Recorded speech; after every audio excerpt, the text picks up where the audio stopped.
are some of Bicol University's best extension projects.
The university's ultimate measure of success in its extension undertakings is the positive impact on the social, environmental, and economic well-being of the communities it serves.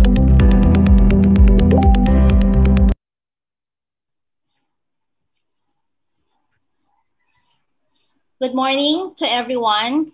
I am Dr. Rances, one of the moderators and host for today's webinar. The doctor is in once again, and I would like to welcome you to our today's program, How to be a COVID-19 Warrior at Home. To start, let us begin with our invocation to be followed by the national anthem. Almighty, ever-living God, the most merciful and compassionate, we thank you for creation and the life you have given us.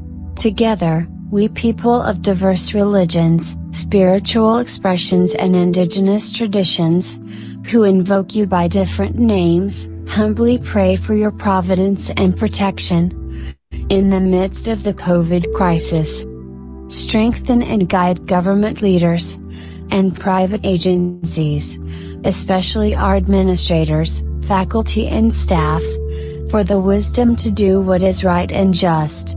Enlighten the minds of students, that despite the educational limitations in this new normal, they may study diligently and effectively.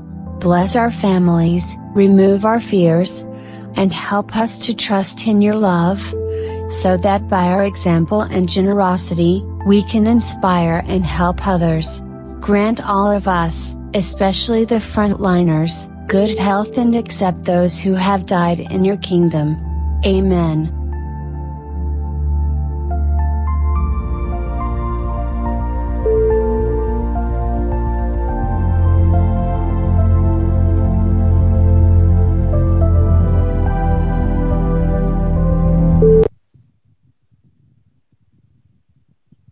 Bayang magiliw, pelas ng silangan, nananag ng puso, sa dibdib mo'y buhay.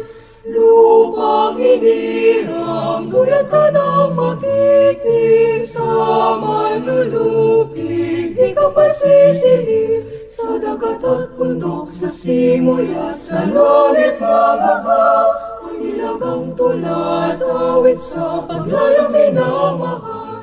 Pag-isap ng matawat mo'y tagumpay na nagnininig, ang bituin na tara niya kailan pang mali magdidilim. Lupa ng araw ng ating pagsinta, mo'y langit sa piling mo.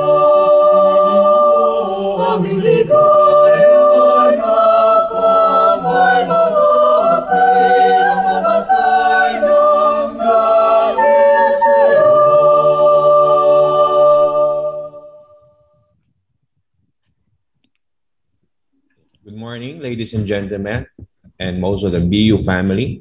I am Dr. Richie, the co-host and moderator of Dr. Rances this morning.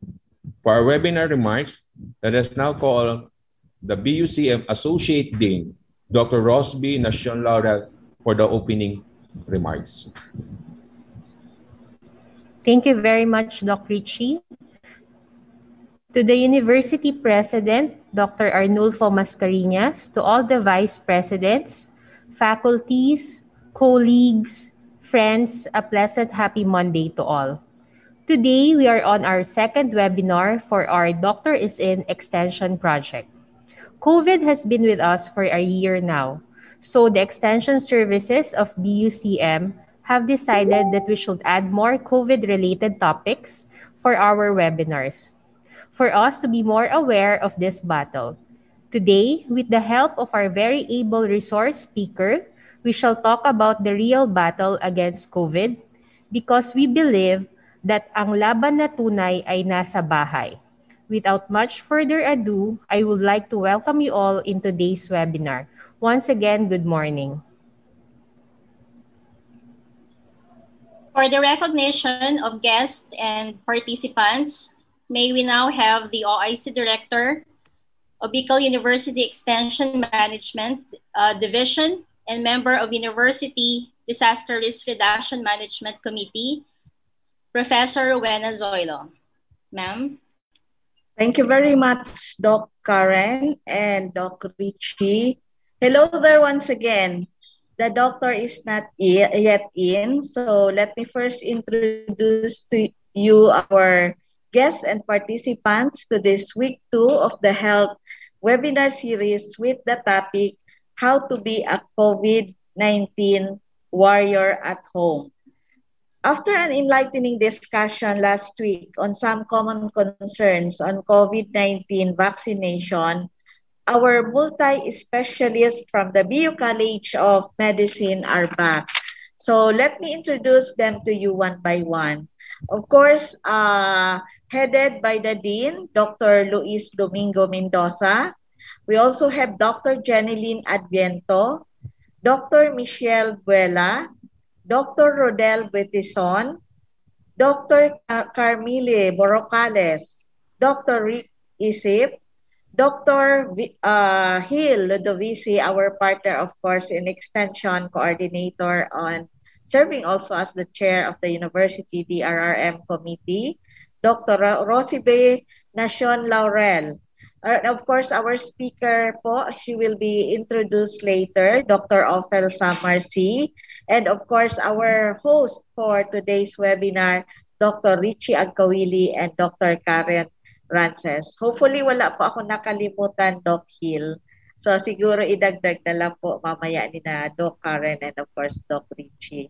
Of course, all our efforts in extension will not be made possible without the strong support of our beloved President, Dr. Arnulfo M. Mascareñas, the Vice Presidents, all the deans and directors, heads of offices, faculty members, non-teaching staff, students, and all our stakeholders within and outside the university.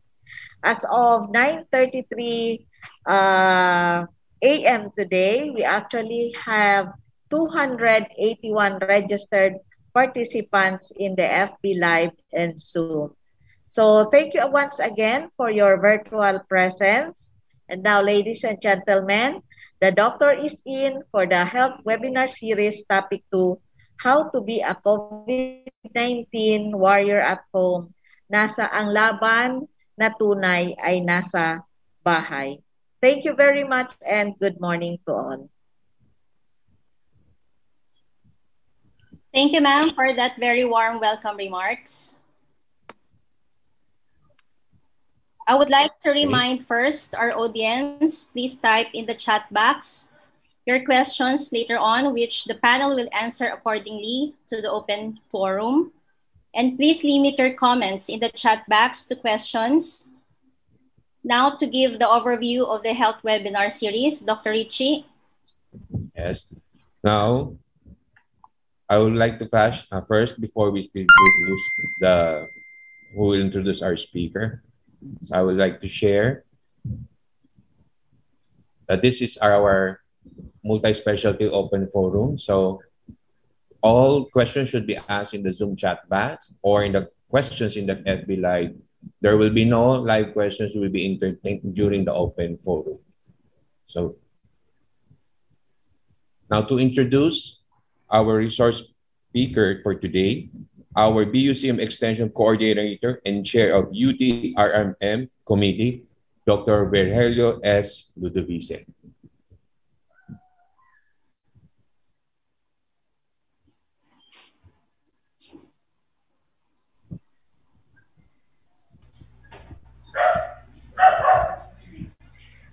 So thank you very much for that, for our welcome from our Associate Dean, Dr. Rosby. And we would like, good morning, everybody. I would like to introduce our speaker for this webinar, who is an achiever, and she graduated summa cum laude from our very own Bicol University with a degree of Bachelor of Science in Biology. She then went on to get her Doctor of Medicine degree from the University of the East. She had a residency in internal medicine and fellowship in cardiology from UP-PGH.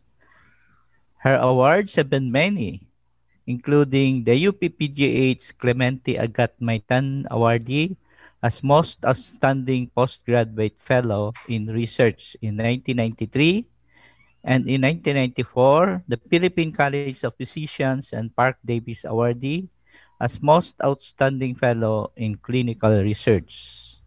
She also had the Philippine Medical Association's Dr. Jose Rizal Most Outstanding Physician in Community Service and Leadership.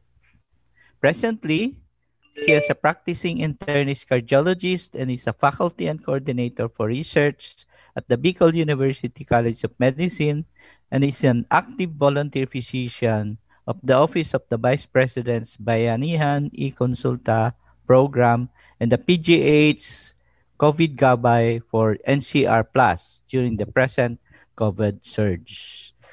So, ladies and gentlemen, let us well welcome our speaker for Ang Laban na Tunay ay Nasa Bahay, Dr. Ophel Samar C.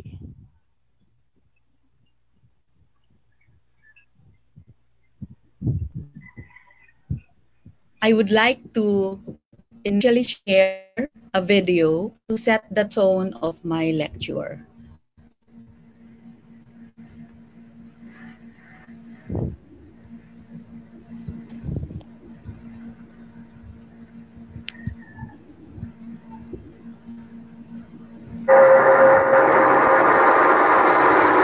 This doctor is having a breakdown because in her country, COVID spreads faster than anywhere else in the world. We have to manage patients at home with oxygen, and this is not something we are enjoying. Just look at this anchor's background where people are being carried and cremations are happening non-stop. No more hospital beds, no more oxygen supplies. People begging hospitals to take care of their families. Like this woman who has been carrying her husband around for over 10 hours just so he gets accepted. 332,000 cases in one day. This is how massive the virus in India is right now, over a year into the pandemic. Singapore has closed its border to long-term pass holders and short-term visitors who have recently been to India. It's really sad to see my mother go away because she was just 59 and she recently retired. And what makes this even harder to accept is that India is the world's largest vaccine maker. Since last year, India has been giving away millions of vaccines to over 90 countries. Indian-made COVID vaccines will save the world, said the headlines. But today, as the virus is overtaking the entire nation, they needed more than anyone. Why is this happening in India? And more importantly, why are people still having mass gatherings? There, a few months ago, the daily number of cases dropped. Most people thought the virus was almost gone. And this learned something important, because COVID is not gone yet. And the moment people think that it is, things get out of control. And some countries right now are facing huge second waves that are worse than ever. In India, many people decided to go back to their normal life. No more social distancing. Some people even got back to festivals. Until now, only a little over 1% of India's population has been vaccinated. The world's largest vaccine maker is far from being vaccinated as the nation. And from one crowd to another crowd, day by day, as many people stopped caring about the virus, unfortunately, it hit them very hard. And now, we as the world can only look and send our love and prayers towards India, because to win against this virus, they need more support and unity than ever. And so I'm sending this global message to everyone around the world watching this video. Just look at this graph. It's hard to believe, but 1 year later, COVID-19 is stronger than ever, and it's not to be underestimated. We have a 35-year-old who's on the ventilator, and we are not able to help people now. So we do not want any of you to be in that situation. Please share this video with your friends and family to spread awareness about this global issue. It cannot explain the kind of surge in cases that we are seeing now currently in India. There is a great role for highly infectious variants of the virus which are spreading faster, and some of them might be even having the capacity to escape the immune system. As the world is trying to get back to normal, let's not forget that if your country has very low vaccination, then it's better to keep safe by staying home, wearing masks, and socially distancing yourself from others. And as you do that, let's keep India in our prayers, so that they can come together to win against the virus once and for all, inspiring the rest of the world.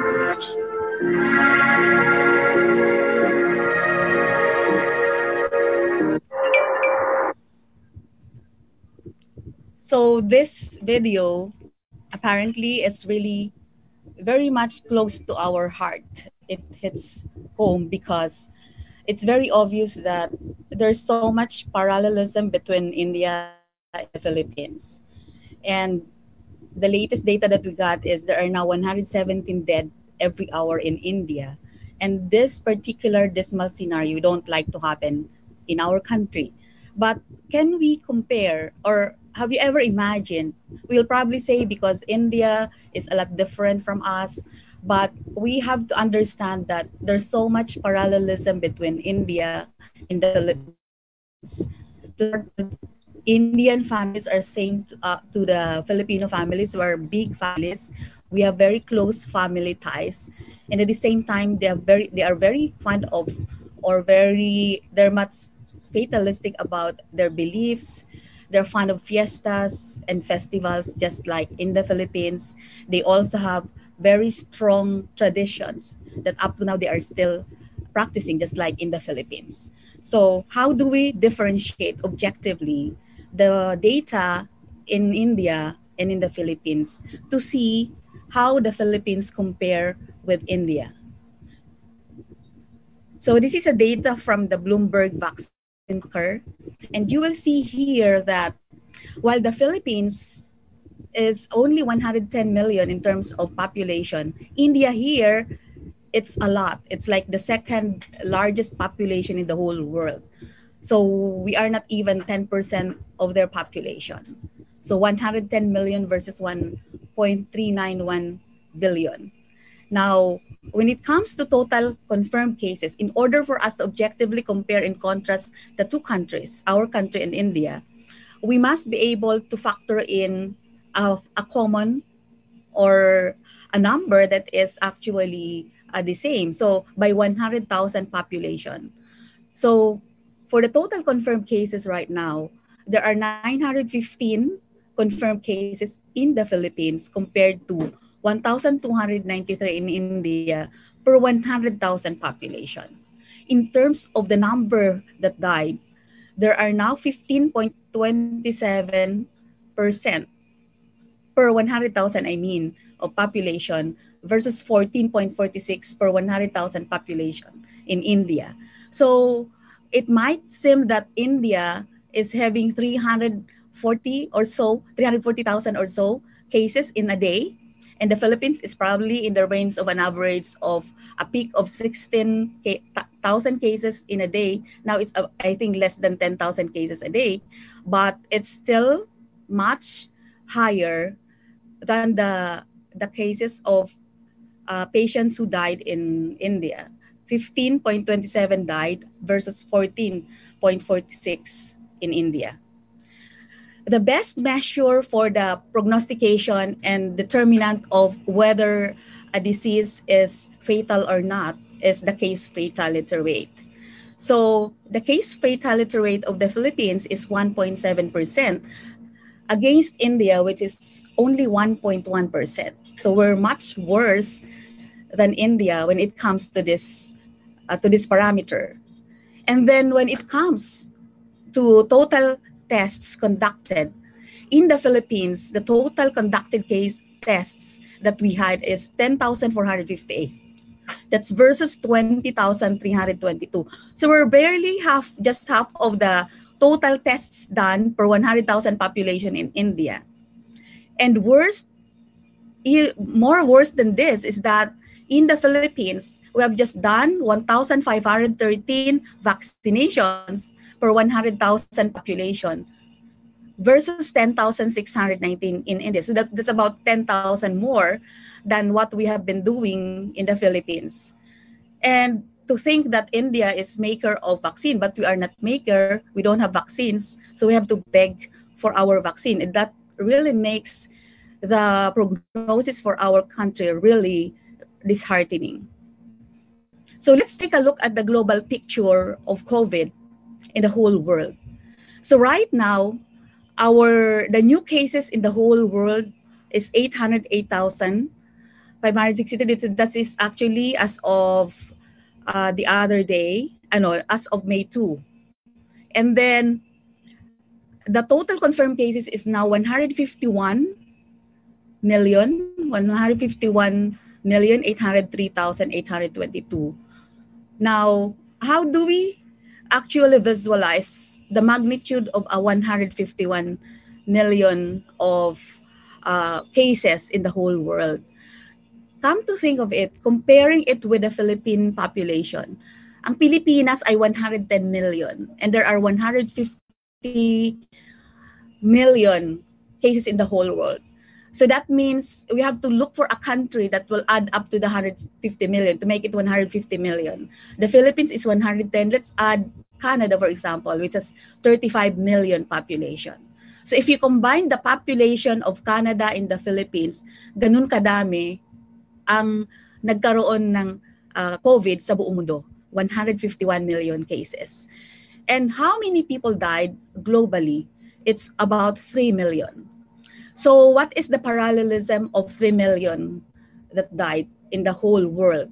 So it's equivalent to the number of people dying. We can actually figure out na ang population ng Quezon City is actually a little over 2 million and Manila is also over 1 million pag pinaghalo mo yung dalawang yon. So that is the magnitude of number of people dying. So globally, we can imagine that the number who had COVID already in the whole world is equivalent to each of the young population of the Philippines as well as the old ones, both the Philippines and Canada. Imagine them having COVID, each of them. And then also each of the population of Quezon City and Manila having died from COVID. So that's the magnitude of the problem of COVID in the whole world. But let's take a look at our own country. So the latest data for our country is, of course, we know already that we have already breached the 1 million mark for our cases. And then while we pick at about 15 to 16,000 new cases per day in the last several weeks at the onset of March, but now it's a little bit lower than 10,000, but that's still very, very high. And our cases of more than 1 million cases, and our deaths is about 17,354. I was asking how many students do we have in Bicol University? That's about over 20,000. So that means that at 17,000 Filipinos dying from COVID, that means that it's equivalent to that enormous number of students in Bicol University, more or less. So it might sound to be just a small number, but if it happens to your loved ones, happens to your acquaintance, to your colleagues, your teachers, who are actually the pillars of medicine in the whole of the Philippines, who have taught us and died. They started to die as early as March when there was nothing that we know about the virus. They're still dying now. I have to tell you that a colleague of mine died. My batchmate, radiology training in PGH, died 2 weeks ago. And when I gave the eulogy, I was in tears because it's already too close to us. And I think I have to share with you that in our own family, we have already identified, including the extended families, we have already identified more than 20 cases of COVID. That is a range of about 28 years old to 95 years old, an uncle of mine getting COVID. So it's now too close to home. And if it happened to us, it can happen to any of you. It can happen to any individual who is alive in this world. So the threat is there. And I don't know if there's no reason for you to be emotional, but I am emotional about this. This is really very, very disheartening. I want historically to share with you this graph, because this tells us how we started it all in March of 2020. Naalala niyo pa ba yun nung March? Nung nagkaroon tayo ng unang case sa Bicol, halos hindi tayo makatulog. Kinuyog natin yung bahay nung positive. We were so frantic. We even had to, tell DOH, why are you not telling us, why are you not confirming that this case is positive, etc., etc. And then, so we were so concerned during those times. We were so afraid. But now it's like almost everyone else has. Everyone, each office, each home or friend that they already have a positive case. And it's so probably normal for a day to have heard that in Legazpi City, for example, we have over 20 cases already. In the whole Bicol, it's already more than 100 cases in a day. And while before, one case would not make us sleep 1 year ago. I want to go back to that slide, by the way. I want to make you look at this graph, wherein you will see that in August, sometime here, in August of 2020, this was the time when the healthcare workers, the medical practitioners pleaded to the government to lock down our country. We wanted a time out because at this time, we said that the healthcare system is already overwhelmed. Hindi na namin kaya. But going back to when we were starting, I want to share with you that there's a group of doctors and healthcare individuals and concerned citizens who have lobbied with the government for a lockdown as well. At the beginning, this was right after Manila was locked down in March 15. So in March, I think it was March 16 or March 17, wherein we sent a letter to the mayor and the governor, forcing them, please do a lockdown in our borders. And we were so happy because they listened. What made them listen to us? Isa lang ang tanong, Nigo. Bakit gusto nyo ng lockdown? And then we told them, the infectious specialists were there. The BRTTH pillars were there. Some doctors were there. Ang sagot namin is, hindi kami prepared.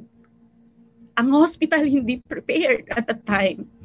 But the DOH probably will call as level 2 hospitals, but they are not well equipped to manage COVID cases. So if you don't like all of us dying, you have to lock down the border. So right after that, I think a few hours after that, So Bicol region was locked down, and you will see the result of that lockdown. There was really going down in the graph until the LSIs went to our places, and then the Balik Probinsya program was actually put into full force, and all these people from Manila really went back to the province. So sa Bicol, ganito yung nangyari. Same in August also, sobrang dumami yung cases. Ito yung time na nag-lockdown, nag-ano kami ng time out sa mga sa gobyerno na mag time out. So nag-ECQ uli noon, and the result of that lockdown was really formidable kasi thereafter pababa yung cases. This is for Legazpi, and this one is for the cases in Albay. Pababa din right after that. And then we were already doing well. I think in December, nag-Christmas. Tapos nagkaroon ng sa Manila, nagkaroon ng what do you call this? Nagprosesyon yung Quiapo procession at that time. So if we'll go back to that here, after Christmas, tumaas na naman po yung bilang sa Pilipinas.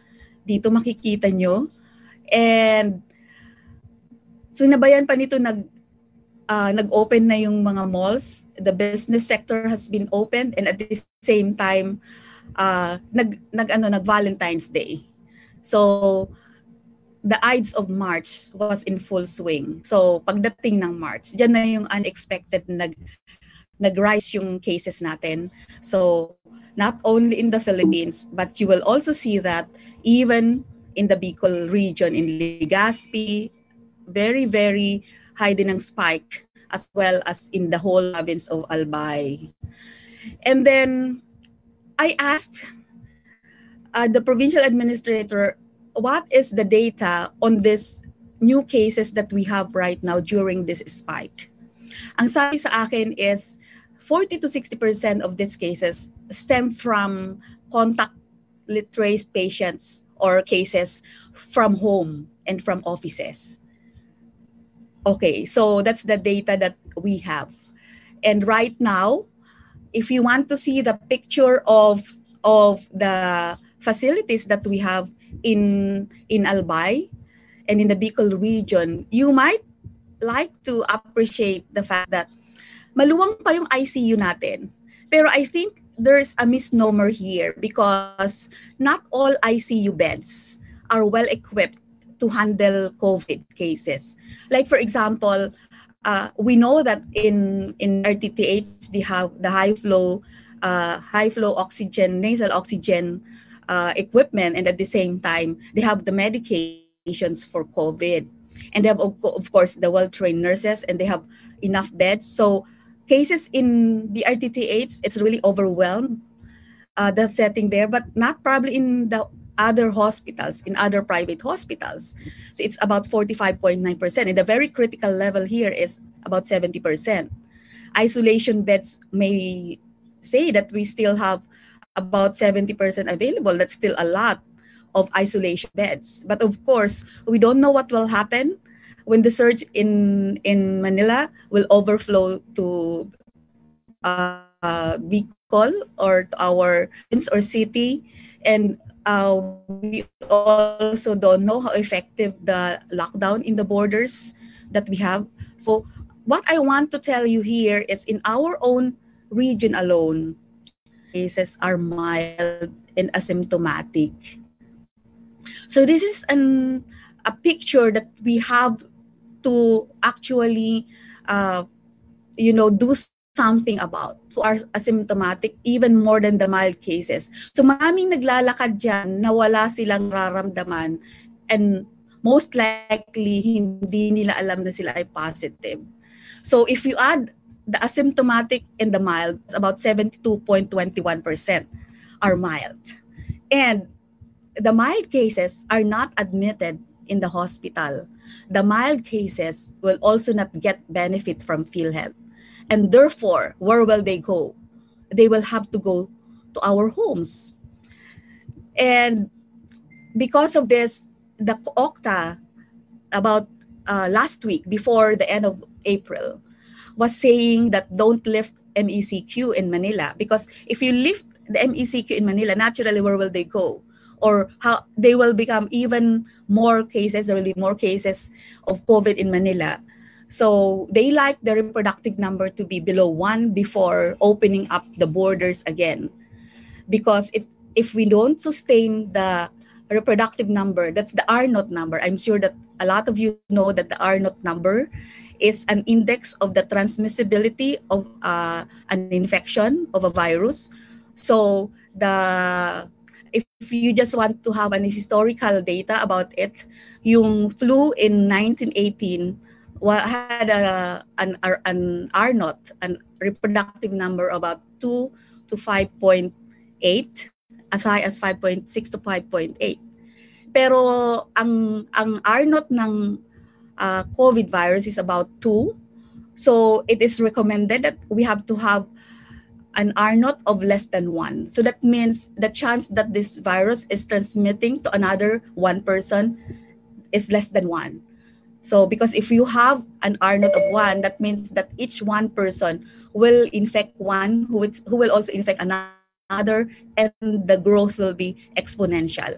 So we have to go for the less than 1, but it's not yet less than 1, or probably it's a little bit less than 1, but the OCTA fellows want the reproductive number to actually extend to 27 days, which is actually the average number of days that a COVID patient with moderate to severe case will have to be confined in a hospital. So the purpose of this is not to overwhelm our healthcare system, because we don't like to say again that we are not just not prepared, but we don't have enough beds. We don't like what is happening in Manila to again spill over to the province, because whatever happens in Manila will always spill over to the provinces.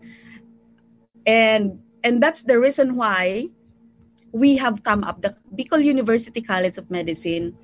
So my fellow faculty have decided that we have to focus on what we can do as an institution, as concerned individuals and medical practitioners, to educate the public about, and that is what should be done about the 72% existing mild and asymptomatic cases in the Bicol region and even in the other parts of the Philippines. So we want to share some knowledge and insights as to how one can be an effective COVID-19 warrior at home. The purpose or the objectives of this course is to guide and appraise BU community and the public on the pertinent home care strategies for patients with suspected or confirmed COVID-19 cases, the criteria to qualify for home care management, home care setup. So what's the setup to prevent further transmission of COVID-19? What's the needed infection prevention control protocols at home? And the alternative setup in case, we can never tell. If you will see the data for Bicol region, the healthcare systems appear not to be overwhelmed yet. But we want to prevent that overwhelming case, because buti ang Manila, nung nag-surge sila doon, saan pumunta yung mga pasyente? As far as Batangas, Quezon, and Laguna, and as far up north, they were transferring patients there. So sa atin, saan ba natin, pag tayo nag-surge, we can no longer transfer them to Manila. Where will we bring them? So there will be no place to accommodate them. So we should make everything possible so that we will not have that surge here in Bicol region. And that particular power to prevent a surge is now within our hands. It's now within our homes. The problem with the provisions before was we wanted to lock down the borders. So they really locked down the borders. They would lock down a house or a whole street with a case, or an office with a case. And they told people to stay home. Yes, we really stayed home. But we don't really know what happened inside the homes. And so I had a picture of what happened inside the homes of those patients who had moderate to severe COVID in Metro Manila when I volunteered to the Office of the Vice President Bayanihan e-Consulta program. So as soon as I learned about the program, I immediately volunteered. Sabi ko, wala namang mawawala sa akin. Hindi naman ako mahahawa kasi it's virtual. Pero hindi ko inaasahan. Initially I just shared about 2 hours of my time of my Sunday. Sabi ko, konting bagay ang 2 hours on a Sunday. Anyway, wala naman akong clinic on a Sunday. And then suddenly, the Vice President called me, Dr. Ophel, can you help us look for doctors? Kung dati sabi niya kung pwedeng mga specialist, nagtatanong pa nga siya kung may ENT. And then sabi niya, kahit GP, okay, we need really doctors kasi they were swarmed with cases on that particular first Sunday that I reported for duty in the e-Consulta program. And then, ay na-touch naman ako Vice President yun, tapos nagtatawag siya mismo talaga hands-on. So sabi ko, ako na lang po VP ang kasi para mahirap maghanap ngayon ng biglaan kung nandiyan na yung mga pasyente. So, what started off as just a plan to be there on board for 2 hours, I ended up at 7 o'clock. Medyo nag-time off na ako ng 7 o'clock kasi manunood na ako nung contest nung pamangkin ko sa center stage. Sabi ko, hindi na muna ako beyond 7 o'clock. So anyway, sobrang ang unang case na binigay sa akin was a consultant, an executive of San Miguel. And then he is from General Trias. He was already having difficulty of breathing. He has been COVID positive for so many days. Sabi ko na lang, kasi what we do with the e-Consulta is we listen to them. I think just making them know that someone is listening to them will make them already be relieved of what they are, the anxiety that they have, because di na sila na-admit nga. So lastly, in-explainan ko siya nung mga IPC, yung prevention. Sabi ko, dapat hindi nyo na mahahawaan yung mga kasama nyo sa bahay, ito ang gagawin nyo, ganyan. After explaining to him, Doc, sabi niya, useless na ho, lahat na po kami positive. Lahat ng anak ko positive. Yung asawa ko, matagal bago siya na-confine, naghanap kami malayo na ospital sa Laguna, doon na-confine. Tapos siya daw, hihirapan ng huminga, pang 200 siya sa pila. So this is at the same time, after the death of Claire de la Fuente, when she died also in a tent.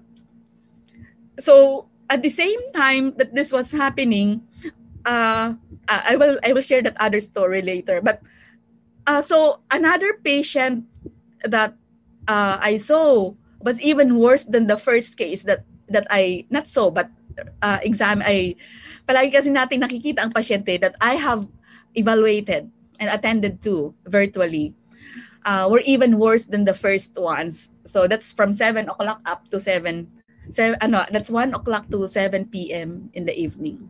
So i-share ko lang po sa inyo kung ano yung napakagandang ginagawa sa OVP. Kasi this might be something that can be done here if it's possible, or something that can be extended here probably. This is so holistic because it's a teleconsultation, but it involves seeing non-COVID. It's only through Facebook. So what they will do is the patients will go to the Facebook page. They will make comments there. So lahat ng mga dinudulog doon are non-COVID, yung iba ay COVID. And then others actually were just mild. Several were moderate to severe na hindi na nako-confine. So we as a doctor should determine whether this particular patient is really emergency and has to be brought to the hospital. At emergency sila, and then they will refer to LGUs, or they will find a vacancy wherever is available. For the mild cases, they give kits, they give some help. And I think what is very important here is they also did some swabbing and testing. And it's really very holistic. And there were 553 doctors that were made on board. A lot of them still volunteered, but I think hindi sila lahat na on board. And then, because I know that a cardiologist in Manila was asking me kung gaano ba katagal sila tatawagin na maging on board. So, different subspecialties were there. And then, iba yung volunteers na doctors, iba yung volunteers na nurses or non-paramedical profession. Mayroon silang mga call center agents. And so, para lang mabilis po yung pag-attend sa mga pasyente. So, volunteer onboarding. Mayroon din silang lawyers. And this is how we do it. And then, we monitor the patients, what happened to them. Then, they are referred if an emergency. So, ito yung i-lecture ko mamaya kung kailan mo sasabihin na emergency na ba at kailangan na talagang madala sa hospital, hindi na kaya sa bahay. And then, a follow-through for those who were hospitalized. So, at this juncture, I want to start my lecture. My lecture is actually sharing the WHO guideline. As early as March of last year, nung nagkakagulo yung mga Bicolanos, kasi sabi nila, bakit yung case na to positive? Bakit nasa bahay? So, and then they were actually, criticizing the government or the LGU for doing that. So, as early as that, mayroon na hong guideline ang WHO with regards to home care management of COVID-positive patients. And in 2020, August of 2020, they came up with an interim guidance about it. And for the purpose of my discussion, when we refer to caregivers here, we don't really mean the formal caregivers. These are informal health caregivers that can be the spouse, the parents of a patient, or, kind friends or relatives that may be able to informally provide care for a COVID-positive patient or for contacts of COVID-positive patients. I also want to differentiate two terms that are usually interchanged with each other. What is the difference between quarantine and then isolation? So when we say quarantine, that particular person had contact with someone who tested positive. So a contact is quarantined. Okay. And a patient who is positive already for COVID will have to be isolated. So the term there is isolated. Magkaiba yon kasi magkaiba ang bilang ng araw na sila ay dapat magstay home. Kung ang mga quarantined individuals, so ito yung mga contacts ng mga pasyente na positive sa COVID, they are asked to stay home or stay in a facility if it's available for 14 days. Samantalang yung isolated cases, yung mga positive cases, they will stay in the facility. If it is at home kasi walang available na facility, will have to be isolated strictly for 10 days. So at least 10 days or may criteria kung kailan palalabasin, basta ang minimum is 10 days. So mas mahaba ang pag-isolate or pag-keep ng pasyente away from the rest or if it's a contact. Pagka positive, mas maikli. So at least 10. Samantalang ang quarantine contacts must be at least 14 days. Okay. So, nung una, sinasabi sa atin na mag-lockdown, pero ngayon, sinabihan tayong mag-stay home. So, we followed it. We stayed home. You remember that we stayed home from March. I remember I stayed home from March to May. Nag-clinic ako, May na eh. And so with so many other people. But of course, the younger doctors, I think, were still going out and seeing some patients. These are also the time when people were really so afraid of COVID. Now, when we stayed home, we don't know exactly what we did inside the homes. But what is apparent is with staying home, what it did was it increased the number of deliveries by November to December. So marami pong nanganak ng November at December. So yung mga colleagues naming mga OB, sobra talagang hindi na sila natutulog kapapaanak sa daming nanganak ng mga what do we call them? Millennials versus colonials. Yeah, the coronials are those that have been made during the coronavirus pandemic.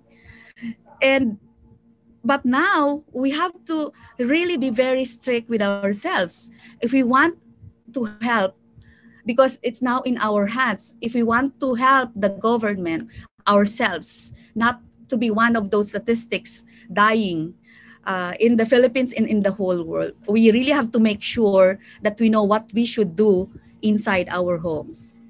So why do we have to actually care for patients who are sick, positive for COVID probably, or who are contacts at home?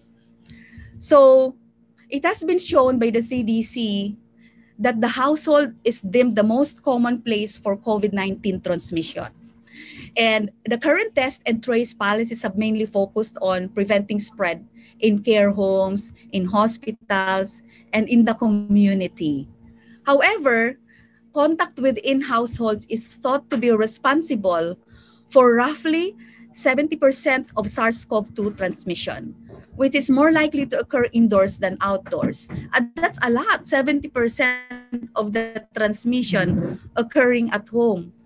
Now, in the Wuhan experience, I remember a doctor from China telling us that the reproductive number for COVID dropped from 3.54 to 1.18 after the lockdown in the cordon sanitaire that they did in China. At saka yung lockdown talaga nila, may mga police. Talaga, it was really a very authoritative lockdown for them.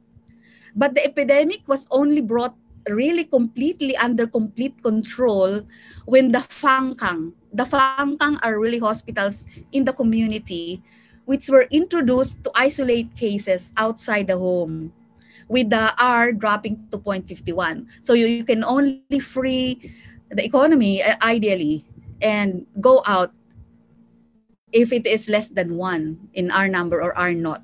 So that's after 2 weeks, they were able to effectively control COVID by doing this. And to them, this is the best strategy that they have ever done. However, why do we still have to actually, concord to a home quarantine or staying home or home treatment? Because not all governments or countries are capable of doing that. Not all LGUs are capable of having a community quarantine facility or a COVID community facility. So governments should consider the new public health measures to prevent household transmission, to prepare for potential surge, just like what happened in India, in Italy, in France, in China, in Manila. And of course, the subsequent waves that we don't like to happen. So household quarantine is likely to remain an important pandemic control measure, and the government support for people quarantined at home is not really well in place at the moment. But I will share with you what some hospitals in Manila have done already. So it's now official, according to Dr. Salvana, that the #1 cause of COVID-19 infection transmission is actually eating together. And usually this eating together happens at home because we have to eat at least 3 times a day with our family, and then eating at home outside because we still love to go partying and eating in the malls. So the family that eats together will get COVID-19 together. So that despite the guidance advising household, they still don't actually, abide by it. So even whether you are in the White House or whether you are in Malacanang Palace, there has to be a certain protocol that should be observed so that the people inside the homes, inside the palaces, whatever it is, the mansions, must not get COVID. So in the decision to care for COVID-19 patients at home, it is very important for us to be able to isolate and care for the infected person at home depending on 3 factors. Yung clinical evaluation, ano ba yung status ng pasyente? Yung evaluation ng home setting, at saka yung ability to monitor the clinical evolution of the illness. So, this particular evaluation, ideally, as per WHO guidance, should be done by a healthcare worker. So I think now it's mandated by DOH or by the LGU that they should send someone to evaluate the home or the house, whether that particular house or family is actually capable of caring for a COVID-positive patient or a patient who has been actually a contact of a COVID-positive individual. So, the unang tanong is, sino ang mga pasyente na pwedeng alagaan sa bahay? Okay, so the patients whom you can care for at home will have to be decided on a case-to-case basis. And the parameters that we'll have to evaluate will be yung clinical presentation nila. So, syempre, yung karamihan, 72% are asymptomatic. So, mas mahirap yun i-evaluate kasi hindi natin alam na sila pala ay nagdadala na ng virus. Yung mga mild na may symptoms, usually that's just the normal symptoms that we already all know. Fever, cough, sore throat, wala ng smell, nawalan ng panlasa, etc. So, the clinical presentation. However, it is crucial to know that we should have a line demarcation of whether ito bang pasyente na to ay kailan siya, hanggang kailan ko siya i-monitor at kailan ko sasabihin na hindi na siya pala pwedeng sa bahay lang. Dapat na pala siyang dalhin sa healthcare facility. Pangalawang criteria aside from the clinical presentation is mayroon ba siyang capacity for supportive care? Mayroon ba yung pasyente risk factor for severe disease? So yung pasyente ba ay matanda? So kasi pag matanda hindi pwede sa bahay yan. Ideally. Pero during the search or even ngayon pinapauwi sa bahay yung mga mild or yung moderate na wala silang difficulty of breathing. Kahit may pneumonia sila, pinapauwi kasi nga walang available na beds. So it's really on a case-to-case basis. Parang ang faith natin nakasalalay sa dami ng beds na available of whether sa bahay lang ba tayo or magpapa-ospital. Okay, so kung ang pasyente ay more than 60 years old, naninigarilyo, obese, or mayroon non-communicable diseases such as may heart disease, may stroke, diabetes, chronic lung disease, may chronic kidney disease, or may cancer yung pasyente, or mayroong immunocompromised state yung pasyente. So those are the factors that need to be considered for a patient in evaluating of whether the patient will qualify to be staying at home and be managed there. So, patients who are asymptomatic or those with mild or moderate disease. So, pag sinabi kong moderate, mayroon siyang lower respiratory tract infection pero hindi siya nahihirapan huminga. So, pwede siya sa bahay daw. At saka yung mga mild cases na walang risk factors na sila ay baka mamatay or mag-sudden death or mag-heart attack anytime.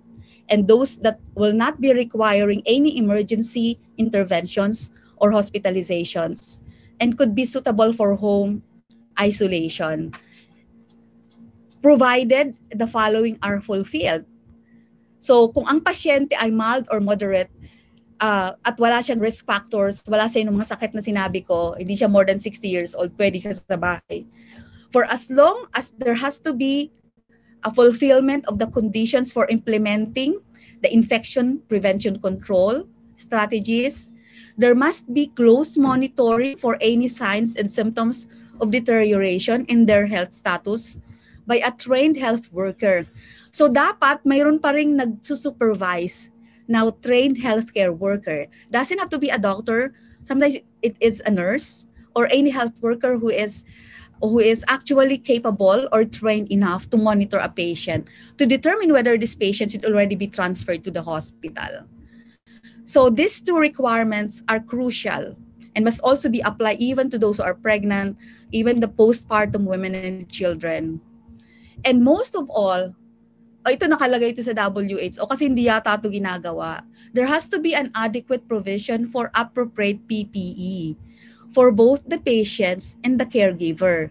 Remember, the caregiver here are not the formal caregivers. Ito yung mga caregivers na pwedeng asawa, pwedeng magulang ng pasyente, or kamag-anak na mabait, or pwedeng katulong na matalo, o kaya kaibigan na nagmamalasakit na willing siyang i-train. And this will be supervised, can be virtually supervised by a trained healthcare worker. Okay, so yun yung evaluation ng pasyente. Let's go to the evaluation of the home setting. So di ba dati noon, sobrang frantic yung mga tao. Bakit ganun? Yung kapitbahay namin, nipahat lang naman yung bahay, pero bakit nandun yung positive? So, dapat nating maintindihan na mayroon talagang criteria kung sino ang pwede sa home na pwedeng actually alagaan. So, yung trained health worker from the LGU or from the OH will have to assess whether the home in question of that particular patient is suitable for isolation and the provision of care of a COVID-19 patient is available. And the patient or the caregiver or the household members have all what they need to adhere to the recommendations for home care isolation. Okay, you know probably that one of our esteemed administrators had COVID, and dalawa sila aside from her mom. I'm very happy because she shared this particular setup at home. So nagpaalam siya sa LGU and pinayagan siya na doon siya sa bahay. Initially, when her mom became positive for COVID, initially hindi siya positive. Antigens for her and the other, caregiver was actually, of the mother, was actually, they were both negative for antigen. It's probably because wala pa silang symptom nun. So, wala pa silang symptom for several days. Ang tagal po nung pagsaswab sa kanila. Gusto ko lang sabihin on the side na they had to pay doon sa may bayad sa BRT para lang sila maswab. Kasi parang mag-iisang linggo na, hindi pa sila nasaswab and they were direct contacts of a positive patient. So, during that time na sila ay nagka-quarantine, kasi kung ang pasyente ay contact at hindi pa naman sila positive, di ba, sila contact. So, ika-quarantine sila. But after a week of being quarantined, they turned na-swab na sila, they also both turned positive. So nakakatuwa yung ginawa nila kasi mayroong stick it. Nilalagay niya yung request dyan sa labas ng kwarto. Maswerte kasi siya, 3 palapag yung bahay niya. So yung mga requests, pinopost it niya dyan. Tapos yung bahay niya, may nakalagay dyan, do not enter. So strictly dapat tayo mga pasyente din, wag na tayo magki-claimor ng hindi mo na ako lab, bakit ganun? Hindi mo na ako pinupuntahan. 'Di ba? Kung positive ka na, ikaw na rin magkukusa na umiwas sa lahat. Naalala ko tuloy yung pasyente ko na nag-positive, tapos sabi ko doon sa asawa, ba't ka nag-positive? Sinubuan niya. O tapos yung isa naman, ba't ka nag-positive? Kasi daw minasahin niya, positive na nga. So dapat kahit nasa bahay yan, walang nakikita, nanunood sa inyo, walang pulis na magsasabi na bawal yung ginagawa nyo, na hindi kayo nag-isolate. Dapat mag-isolate talaga. So you have to put labels, if you need to put labels, sa kwarto nyo na do not enter. Kahit asawa mo pa yan, do not enter. Example to sa UP, nung Zoom meeting doon, webinar, ang pinaka-problema daw nila kasi pag nag-positive talaga yung asawa malamang contact na yon, di ba? So yung asawang nag-positive, i-isolate mo yon kasi case siya. Yung asawa na hindi pa siya nagpa-positive pero malamang talagang close contact talaga yon, ay ika-quarantine siya. So hindi sila pwede magsama sa isang kwarto. Kasi pwede pa rin yung contact, pwede pa rin mag-negative. So ba't mo sila pagsasamahin? Usually doon sa setup na hindi na magsasama yung yung mag-asawa, usually daw ang nagko-complain yung lalaki. Hindi dahil sa iniisip nyo na dahilan. Dahil yung lalaki, wala nang magluluto sa kanya, magbibigay ng food.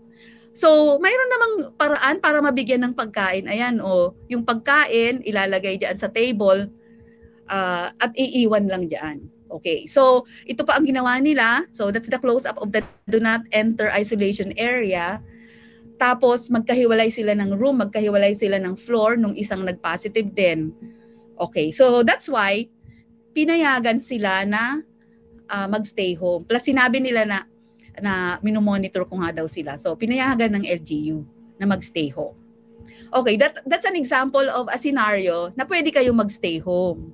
So, lahat ba ng bahay ay pwede para sa COVID patients? So, gaya ng sinabi ko, ito ang criteria para ang bahay nyo mag-qualify na while you have tested positive, you may be mild or probably even moderate, but you can still be in the comfort of your home. Okay. So, ang tanong is the person with COVID-19 living alone? Kasi pag living alone, sino ang magtutulong sa kanya? Sino mag-a-assist sa kanya? Kung alone siya, may network ba siya ng support? Yung isang disheartening na case na nakita ko na-evaluate ko sa Manila is a schizophrenic patient. So, a 42-year-old schizophrenic patient na parang 5 araw na silang umiikot sa lahat na ospital sa Manila at saka nearby provinces, walang gustong mag-admit. Bakit ayaw siyang admitin? Kasi walang magbabantay. Di ba kasi pag nasa ospital, kalimitan wala nang bantay yung positive pag sila inadmit mo. So, wala daw magbabantay. So, hindi siya ma-accommodate. Pero sa ang haba na ng pila na sinuong nila, so hindi pa rin sila na-admit kahit pumila na sila. Sadly, ang nagbabantay sa kanya was a 75-year-old na auntie nung pasyente na mayroon ding hypertension. Sabi nung nakausap ko, Dok, wala na talagang choice eh. Siya lang talaga ang pwedeng magbantay. Pero nasa baba naman, yung pasyente nasa taas. So, delikado pa rin. Sabi ko, sino nagpapakain? Dok, pumupunta ako sa bahay nila kasi I'm several blocks away. Dinadalang ko sila parehas ng pagkain. Pero naka-PPE ako. So, yun. Siyempre, alam din niya na ayaw niyang mahawa. So, ayaw niya magstay doon. So, yun ang example na pwedeng itwik yung kung wala kang kasama sa bahay, wala kang capable na carer, ay pwedeng gawin siguro yung network of friends na magpupunta doon, magdadala ng food. So how is the person with COVID-19 and their family living? How feasible and practical would it be to implement the recommendations? And ito dapat i-analyze to ng healthcare worker who will recommend the approval of the stay home for a COVID-positive patient or a quarantine patient. And then, what are the needs related to the disability, the caring responsibilities for adults or older adults or children? So this has to be determined also by the one who is evaluating. So how feasible is it for one carer to be identified to support the person with COVID-19 at home? And what do the household members know about COVID-19? So they still have to be educated also as to what is COVID-19 and how to prevent COVID-19, how it is transmitted, what are the informations necessary, and does the household know where to seek additional support? So dapat may mga telepono kung saan tatawag kung mayroong emergency na mangyayari. Okay. So the next that we have to determine are the factors to consider when assessing the households. So what does the person with COVID-19 or their household members think they need to be able to cope at home? Does the family understand kung kailan tatawag ng medical assistance? Kasi hindi pwede pag pinayagan ka sa bahay, all throughout ay sa bahay ka na lang. Like so, the patient that I told you, actually ako yung tumawag after our webinar, parang pumapasok sa isip ko, kumusta na kaya siya? Tinawagan ko, kumusta na ako kayo? Ay, grabe po, Dok, ang abo ko. Ay, nako, sabi ko, punta nga na sa BRTTH, magpapa-x-ray na. So true enough, she has pneumonia, so she has to be admitted at BRTTH. So it's just a matter of time. Siya yung nag-drive ng sarili niya. Sabi ko, wag ka na magpasama kung kaya mo namang mag-drive kasi makakahawa ka pa ng iba, di ba? So nakarating siya doon, and now I think she's ready to be discharged anytime soon. So does the family understand when to call for medical assistance? Do they have the means to call for medical assistance? So may sasakyan ba sila? Ang problema, for example, may pasyenteng nag-collapse sa may EMS Barrio. Nung nag-collapse siya, inagapan siya ng kapitbahay na 72 years old. Yun, BDP pa siya. Positive na yun. So, and then ilang araw na hindi pa siya napipick up to the facility. So, syempre, sa tagal-tagal niya nandun, inaagapan, nag-collapse, wala siyang sasakyan. Kung hindi mo siya ipipick up, wala namang tricycle sigurong magpapasakay sa'yo. So, importanteng malaman kung siya ay magsi-stay home or minsan forcibly stayed home kasi wala nang mapuntahan pa, hindi pa sila pinipick up ng LGU. Do they have the means to call for medical assistance? Yun ang problema. Kasi kung wala silang sasakyan. So what are the psychosocial needs of the person with COVID-19 and the household members? What also is the support? What are the support available for them related to coping? And what is the economic impact on the household? So baka naman nasa bahay, pero dahil yung mismong tatay ang positive, where will they get their food? So that is also very crucial. So who is the primary provider? So pag ganon, hindi mo siya pwedeng stay home kasi wala na nga pagkain yung kasama, wala rin siyang pagkain. Mamamatay ka hindi sa COVID kundi sa gutom. So what is the impact of that person if that person needs to be isolated and carry additional household or care responsibilities? Which health facility, if possible, named professional is responsible for following up the care of the person? So there has to be, I think, naman yan dito sa atin, put in place already that particular protocol. So number 3 is we should be able to monitor the clinical evolution of a patient with COVID-19 at home. Ang COVID-19 po is a very traidor na sakit. Parang isang iglap lang kausap mo, the following hour, patay na. It happened to my colleague.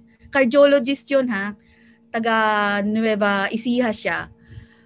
Kausap pa siya ng a day before. Nagpo-post pa siya ng monitoring niya. Oy, ang taas-taas ng oxygen ko, it's maintained, ganyan-ganyan. And then the following day, nalaman ko patay na. So, sobrang mabilis so ang pangyayari. So there has to be a way to monitor. You have to ensure that the patient can be adequately monitored at home. Home-based care should be provided also by healthcare workers if possible. And the lines of communication between the caregiver and the trained health workers or the public health personnel or both should be also established. And the monitoring of patients and caregivers in the home can be done by trained community workers. I think these are being done by BHWs and trained nurses in the community. So what is the advice that we should give for health workers providing care in the private home? We should give them the different infection prevention control measures, the clinical considerations for home-based care of patients with mild or moderate COVID-19. Isinama na po nila dito yung moderate, so hindi lang mild. So mas dadami pa yung magsi-stay home. Kasi dati mild lang ang pinapa-stay home. Ngayon pati moderate kasi overwhelmed na yung mga ospital. So yung moderate, ito po yung hindi severe kasi sila ay wala silang supposedly signs of difficulty of breathing. They may have some lower respiratory infections, pero wala pa silang symptoms. But there's a very thin line between being moderate to severe. And there's also very little time that is actually between a moderate to severe. So we'll also discuss the guideline, the releasing COVID-19 patients from isolation at home, and also the management of contacts, which is also very important.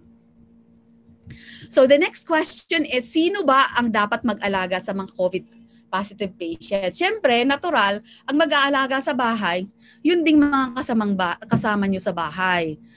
So, dapat i-determine natin kung tayo ay may 10 kasama sa bahay, hindi pwedeng padaanin po sa eleksyon. Kasi baka ho matalo yung isang walang masyadong kaibigan sa bahay. So dapat ho, ang pag-determine nun should be in collaboration with a healthcare worker. So i-determine kung sino doon ang pinaka-knowledgeable, pinaka-reliable, yung mabilis, at probably mas experienced. Okay, so one who is able to carry out the risk assessment to determine the appropriate PPE. So dapat po, bawat isang bahay na magkikare ng may COVID positive, according to the WHO, may PPE. Ako, ang advice ko, kahit yung driver nyo dapat may PPE. Kasi kung may sasakyan kayo pero wala namang gustong mag-drive sa'yo, at ikaw yung pasyente, ikaw lang mag-isa ang magdadrive. Pero ano kung ikaw ay hirap ng huminga? Sino magdadrive sa'yo? Siyempre, kung yung asawa nyo ay marunong naman siya ng IPC, nakinig siya dito, ay baka hindi ka nalapitan. Kasi sabi ni doktora, hindi daw ako pwedeng lumapit kasi contact ako, di ba? Dapat maghihiwalay yung contact at saka yung case. So, hiwalay muna yung mag-asawa. At saka dapat po talaga hiwalay sila ng kwarto. Hindi talaga sila pwedeng magsasama. So, dapat may PPE sa bahay. May PPE. Mura lang ho ang PPE. Hindi ako nagbibenta ng PPE, pero wala kayong PPE. Pwede ko kayong bigyan kung may positive na kayo pang wala kayong pambili ng PPE. Pero mura lang ho talaga ang PPE. Mayroong 500 pesos. Probably less than that. So, each one should have a PPE. So, they need to be, to use that for caring for the patient. And then, yung pagsuot po ng PPE, next lecture po namin yun. Patient must be placed in adequately ventilated rooms with large quantities of fresh air, fresh and clean outdoor air. So, obvious po yun na dapat may bintana. Kasi paano mo makukuha yung quantities of fresh and clean air outdoor kung walang bintana? So, the adequate ventilation must stem from having windows. So, you have to use natural ventilation by opening windows if possible. Baka naman ho kasi kapitbahay nyo magreklamo. Baka pag open nyo ng window, sila sa kanila mag-ireklamo po talaga yon. Pero sinasabi ho namin sa inyo, hindi tumatalon ang COVID. So kung mayroon ho kayong kapitbahay at mayroon ho silang malaking wall na pong hindi ho tumatalon ang COVID.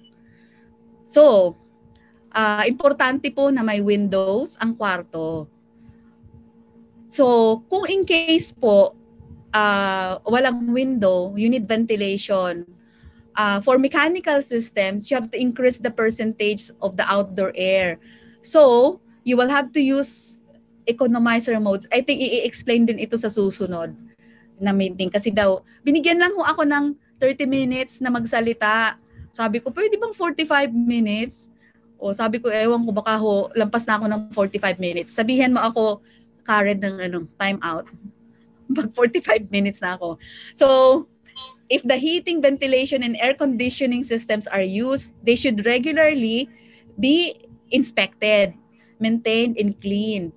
So, yung aircon natin po, dapat nililinis. It's not only because we don't like to get the virus, but also, we will be able to save on electricity. Kasi a clean aircon daw will also consume less electricity. Okay, rigorous standards for installation and maintenance of ventilation systems must really be put in place. The use of fans for air circulation should be avoided. So, yung electric fan sa loob, i-avoid nyo unless it is in a single occupancy room when there are no other individuals present. So, kung solo ka lang, pwede kang mag-electric fan. Pero kung may kasama ka sa bahay, sasabihin namin kung sino ang pwedeng sasama at ano ang criteria ng pwedeng may sumama. Okay? Kasi baka naman kailangan pong i-monitor ang pasyente, so kailangan may kasama. So if the use of fans is unavoidable, you have to increase the outdoor air exchange by opening all the windows and minimize air blowing from one person directly to another. So hindi po pwedeng itututok sa iyo yung electric fan. Dapat ho away para naman ho yung COVID na naandun sa hangin, hindi na mapupunta po sa inyo. So the use of fans, should be avoided unless it is a single occupancy room. If the use of funds is unavoidable, increase the air. Sinabi ko na yun. Limit the number of household members present during any visit. Dapat wala nang nagbi-visit. Dapat gawin niyo yung ginawa na do not enter.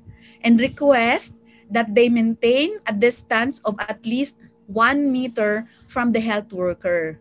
So very important po, kung kayo ay health worker, kung kayo yung kasama na nagmo-monitor, you ensure that there should be 1 meter distance from you and the patient.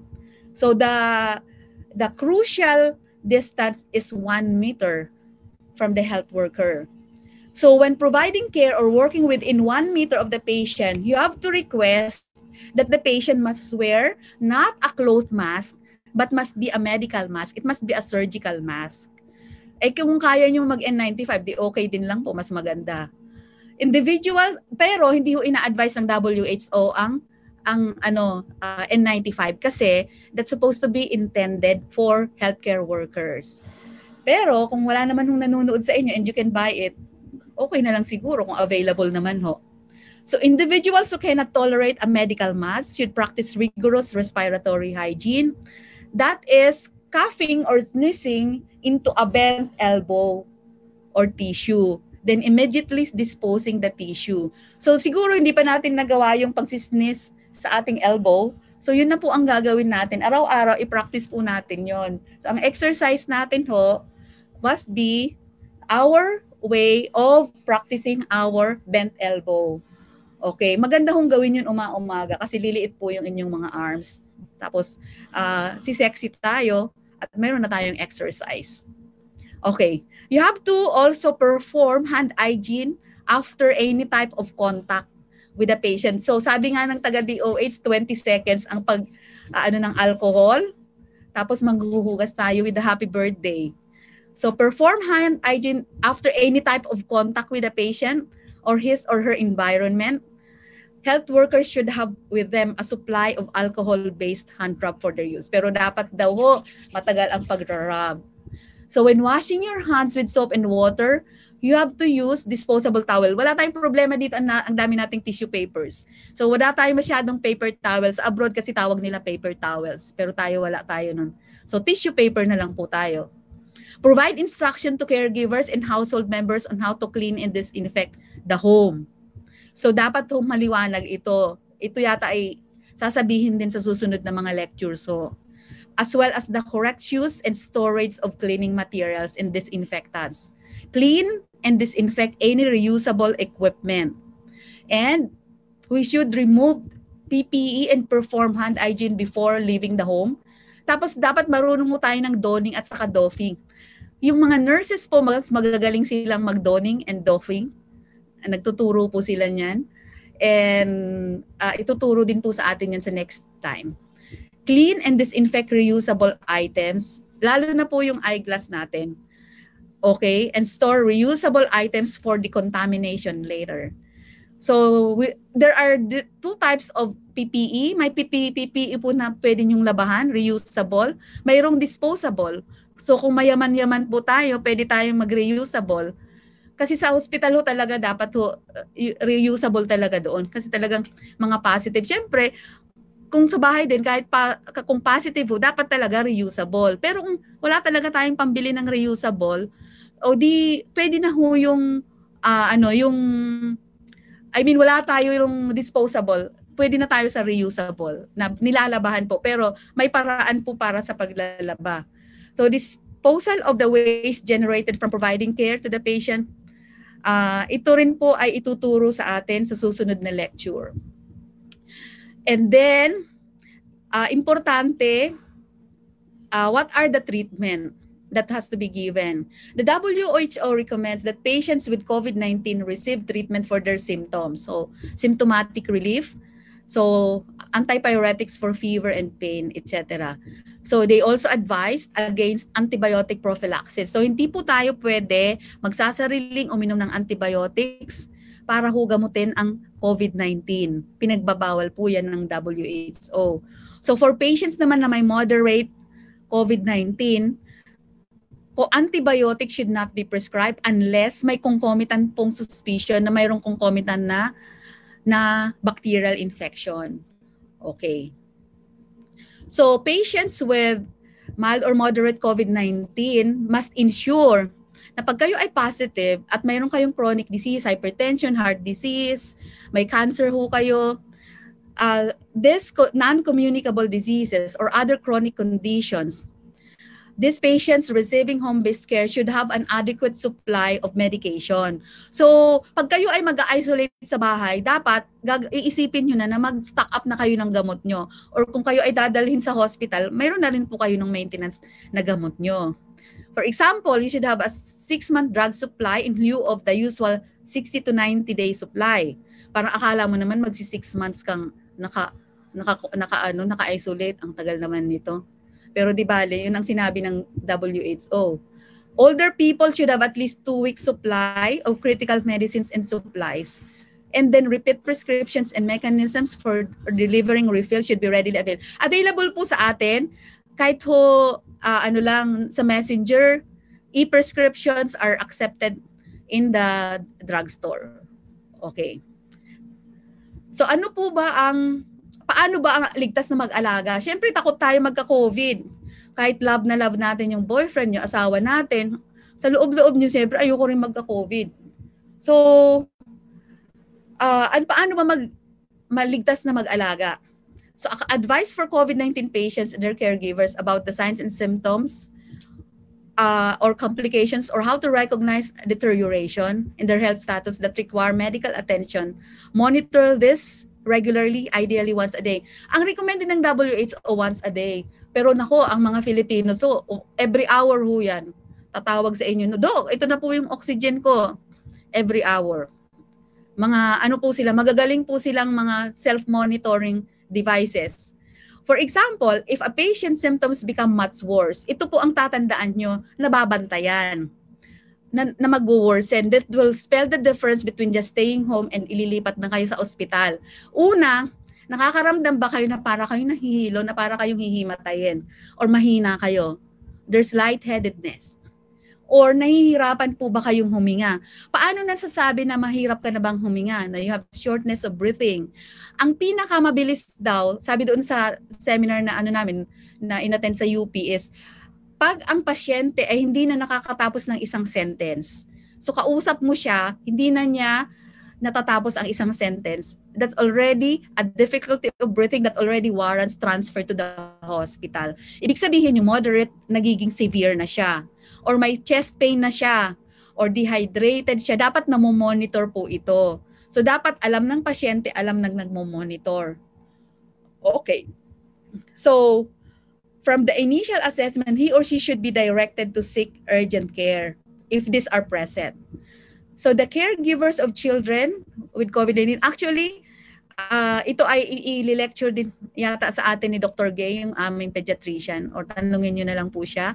So these are the manifestations, although rare kasi sa bata, manifestations of deteriorating COVID symptoms in an infant. Okay. And then, kailangan malaman, ano ang mga kailangang malaman tungkol sa mga gamot, karamdaman, at course ng may moderate to severe.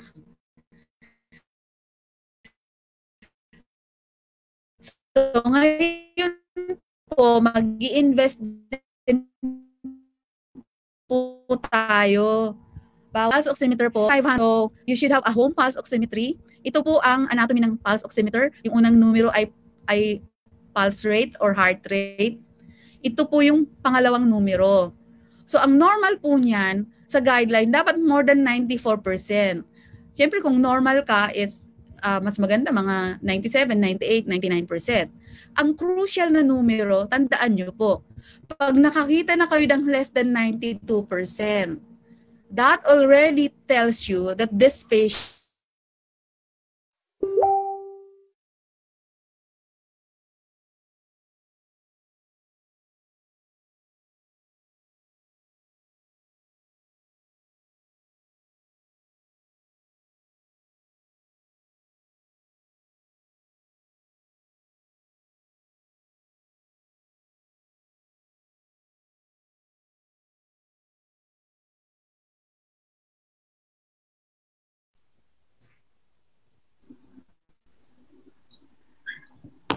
So we are having some technical problem for now. Yes. Okay. Ayan na. I think Dr. Ophel is already back.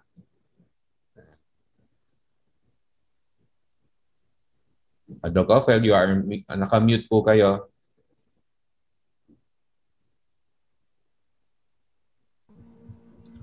Okay na ba ako?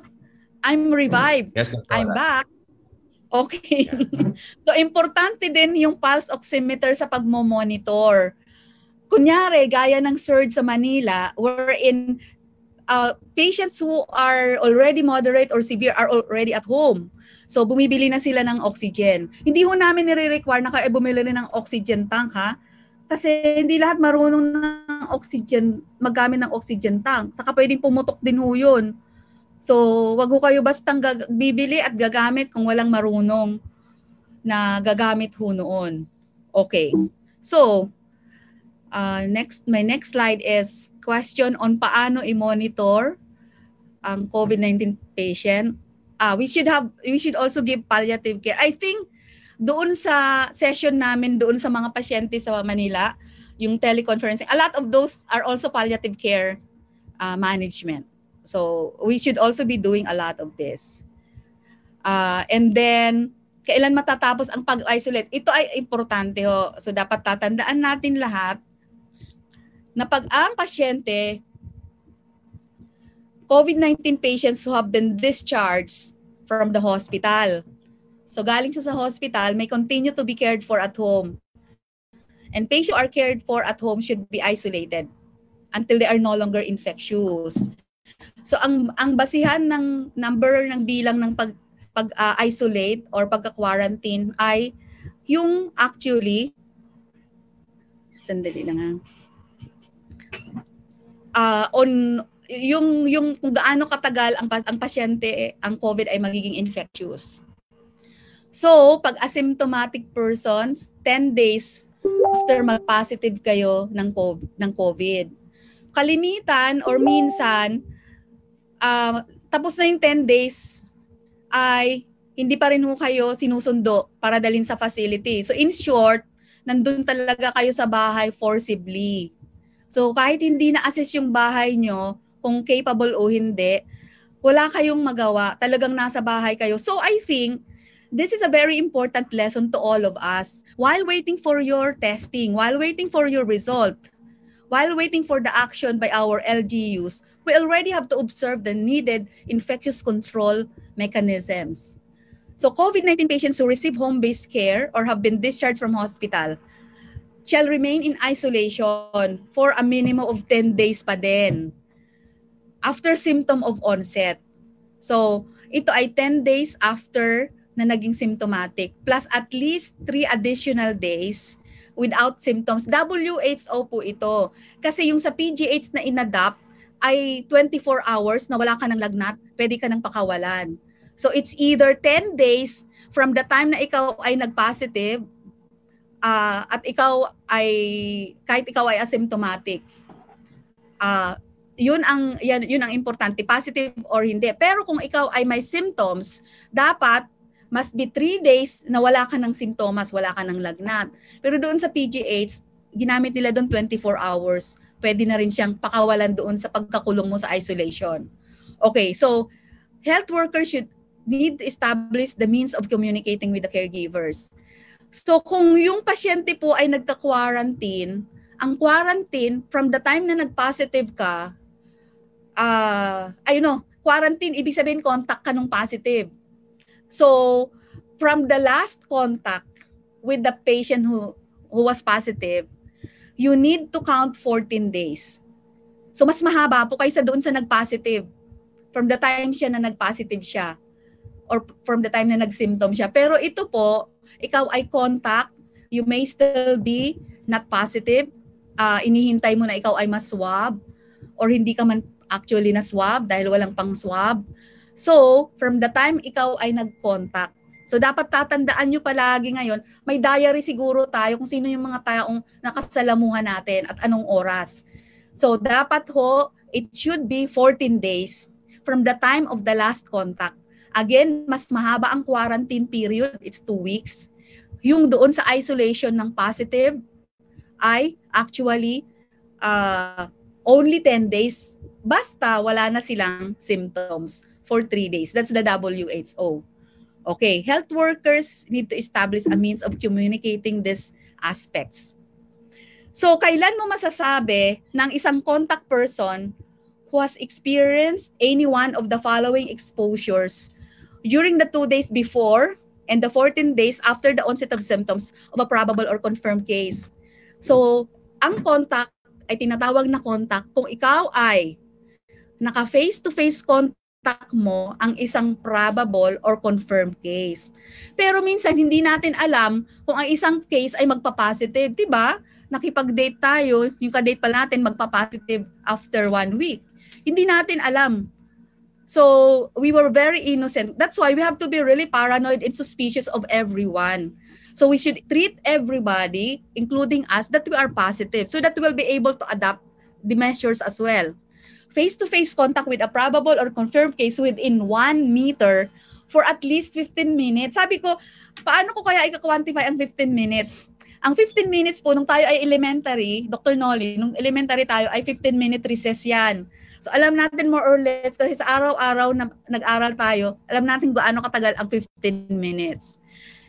Pwede siguro nating sabihin, kunyari sumakay ka sa Kamalig, nakasakay mo yung nag-positive, 15 minutes yung biyahe mo from Kamalig hanggang sa bumaba ka. Pwede mong sabihin na within, actually at least 15 minutes yun. Kasi kung longer, sigurado na yun na pasok na doon sa within 15 minutes. So at least 15 minutes ka na nakasalamuha mo yung pasyente face-to-face within actually 1 meter.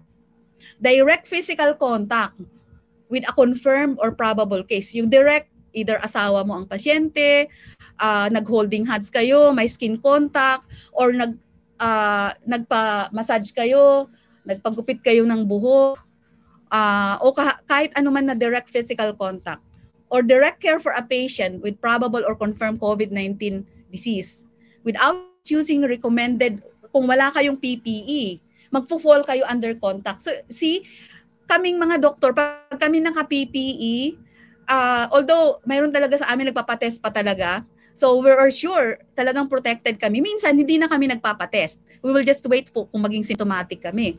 Kasi you are fully actually secured, protected. So other situations actually as indicated in local risk assessments. So contacts should remain in quarantine at home and monitor their health for 14 days.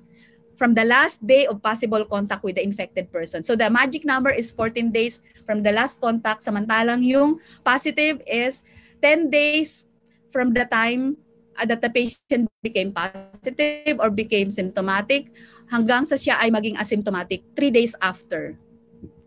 Okay. So these are the IPC advice for caregivings, providing care at home, limit the patient's movement around the house. Yun kasi ang problema, di ba tayo, maliit ang bahay minsan. O kung hindi naman, we really love to go, pag akala natin, pag stay home, pagdating sa bahay, safe na yung bahay. And then I really get frantic to some of my patients, some of my relatives in fact. Wherein, stroke patient, nakiusap na wag siyang i-confine sa hospital. Then nakita ko nung Holy Week, nag-swimming buong pamilya doon sa UAS. They stayed in one van. And kasama niya ay isang apo na nagtuturo sa DepEd, ang anak na may tindahan, anak na nagtatrabaho sa isang government agency. So, tapos nag-swimming kayo, oh my God. So, limit the patient's movement around the house and even outside the house and minimize shared space. Ang shared space yung mga kainan. So, kung pwede po, kakain talaga tayo pa isa-isa na or kanya-kanya na tayong table. Or kung may sarili tayong kwarto, bring the food inside your homes. Pag may matanda sa bahay, mauunang kakain yung matanda. Kayo nakamas, yung matanda ay pwedeng walang mask kasi hindi ka pwedeng kumain ng walang mask. Kasi sabi nga natin, ay the number 1 cause of transmission nowadays is actually eating together. So ensure that the shared space, kitchen, bathroom are well ventilated also. So ginagawa ba natin to? Household members should avoid entering the room where the patient is located. So tama po yung ginawa nung yung sample ko kanina na naglagay ng do not enter.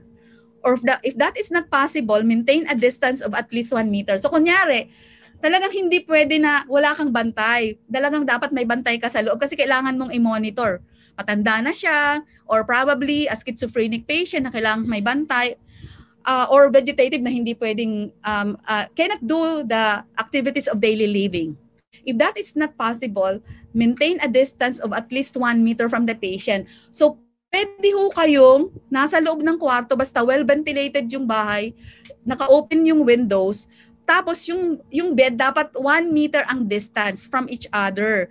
Palagay ko yung mag-asawa ganito na rin dapat ang gagawin kasi yung mag-asawa minsan magkaiba sila ng magkaiba sila ng trabaho. 1 meter from each other na muna ho tayo. Or kung hindi, away in another room. Or kung hindi, yung isa nasa taas ng palapag. So that's really very good quarantine procedure for each of all of us. If we come to think of it that all of us may are potentially positive because a lot of the patients now are actually asymptomatic. So we should limit the number of caregivers also. So hindi pwede ang dami-daming caregivers kahit ang yaman-yaman natin. You have to remember most of the rich individuals who died. Di ba, Mayor Lim, the owner of the Aristocrats, the Bellevue, got them from their caregivers. So ideally, assign only one person who will stay. So ang katulong dapat, hindi yung labas-labas. Kukuha kayo ng katulong na hindi tagaligas para hindi uwi-uwi. So, assign one person who is in good health and has no underlying chronic condition. Better still, don't have katulong na lang kung ayaw niyong mahawa kayo. So, kami ho ni Dr. C walang katulong ngayon. So, gayahin niyo rin po. So, visitors should not be allowed in the home. Ito po talaga. Ang dami pang bisita, pasyente ko nagpapaalam, magsusumba sila sa bahay niya. Tapos magbe-birthday. Ay nako, hihimatayin ka talaga pag mga ganun. So, 1 meter distance is crucial. So, paano mag-alaga ng contacts? Sino ang contact? Gaano katagal ang quarantine ng contact? Inuorasan ko ang sarili ko, 11:00 na po. So, bibilisan ko na po. So, perform hand hygiene according to the WHO guidelines. Alam na po natin siguro lahat to. Pagka mayroong hindi marunong, pwede pong tumawag sa akin, tuturuan ko kayo paghugas ng kamay. A medical mask should be provided to the patient. So medical mask, not cloth mask. Material used to cover the mouth and nose should be discarded right away. Okay, ano ang payo ng WHO sa mga caregivers sa bahay? Dapat naka-cover din ang mouth and nose nila. Okay, mask should not be touched or handled during use. Remove the mask using the appropriate technique. Yung technique po, hindi nyo hahawakan yung mask, kundi dito lang. Tuturuan din po tayo niyan ni Dr. RB yata, yun yung magtuturo. Avoid direct contact with the patient's body fluids. This is very crucial. The respiratory secretions and stool. So use disposable gloves and a mask when providing oral or respiratory care. Kaya dapat mas maganda yung carer talaga, naka-PPE din. And then, do not reuse medical mask or gloves. So, hindi po tayo pwedeng mag-reuse ng mask. Dapat tinatapon talaga yun kasi disposable po yun. Or gloves. Disposable din po yun. Pero kung wala tayong pera, pwede po tayong bumili ng gloves and protective clothing. Gloves so na yung garden gloves, parang ganito. So, yung garden gloves, pwede po siyang hugasan and be disinfected. At pwede nyo po uling gamitin. Tapos, dapat daw mayroon din po tayong parang ganito apron. Should be used by the carer in cleaning surfaces and handling the clothing or the linen soiled with the body fluids. So, clean and disinfect the surfaces regularly and frequently in the room. So, dapat po, every 30 minutes, wash your hands or mag-alcohol.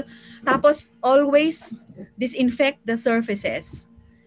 Okay, it has to be, example, bedside table, bed frames, other bedroom furnitures, bathrooms, at least once a day. So ano po ang panglinis? Ano yung disinfectant na dapat?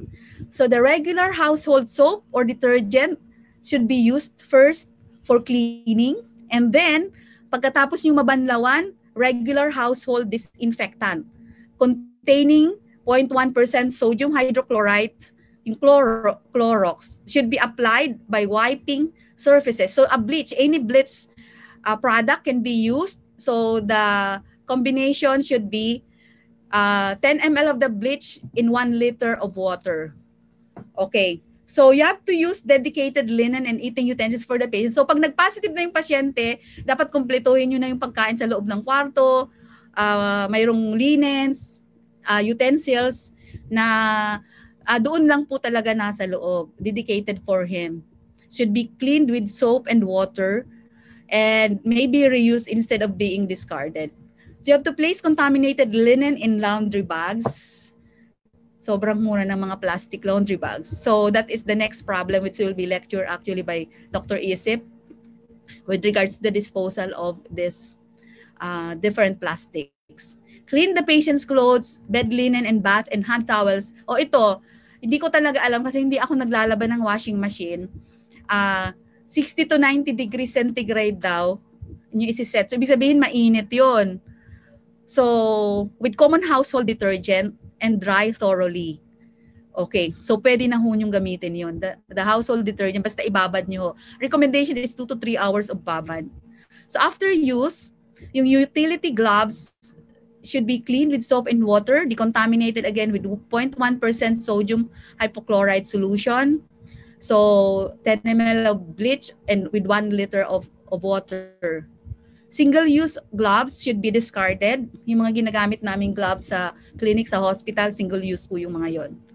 Okay, waste generated at home while caring for COVID-19 patient during the recovery period should be packed in strong bags and closed completely before disposal. So ito po ang importante nyong malaman. Ang recommendation ng WHO, yung mga waste daw po must be buried. Burning is the least preferred option as it is bad for human health and the environment. Pero yung mga dead, ang advice nila is cremate. So cremate the dead, bury the waste. So just to remember about it. Okay, avoid other types of exposure to contaminated item from the patient's immediate environment. So, dahil po sa guidelines na to, at dahil sa surge sa Manila, yung PGH ay nag-form ng PGH Gabay Program. So nagkuha po sila ng mga volunteers. I also volunteered to this. And sobra hong ang ganda at ang systematic at structured din ng kanilang ginawa. Based on the protocol of the WHO, they came up also with a protocol, an algorithm. Tapos mayroon pa silang ginawang tinagalog pa nila, yung algorithm para sa mga carers. So may algorithm kung ano yung step-by-step na gagawin.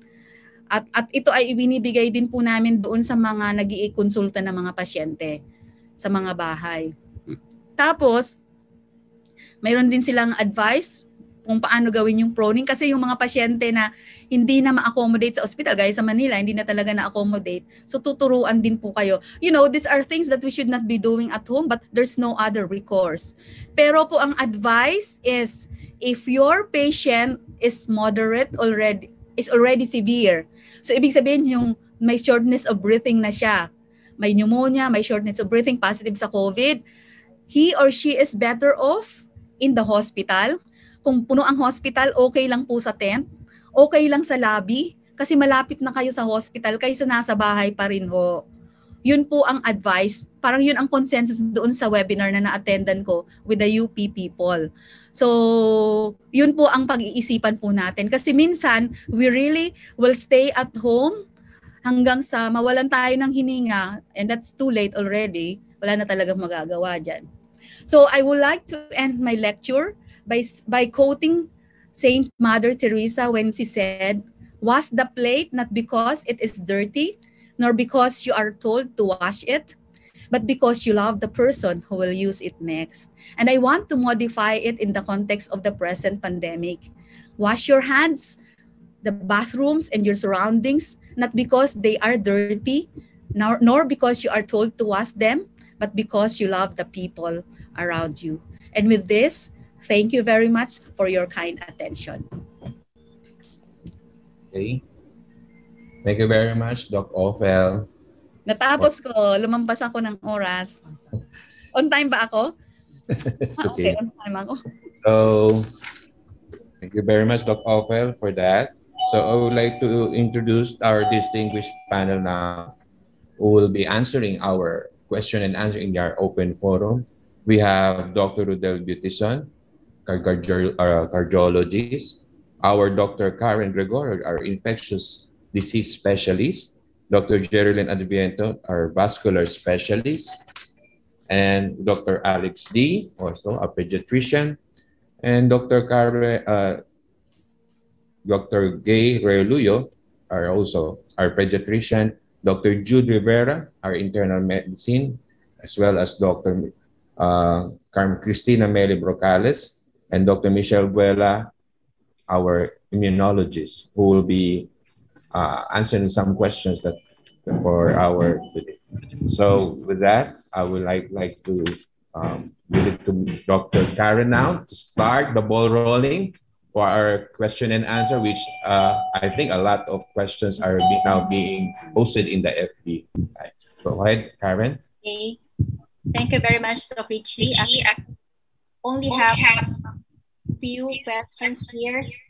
Our first question is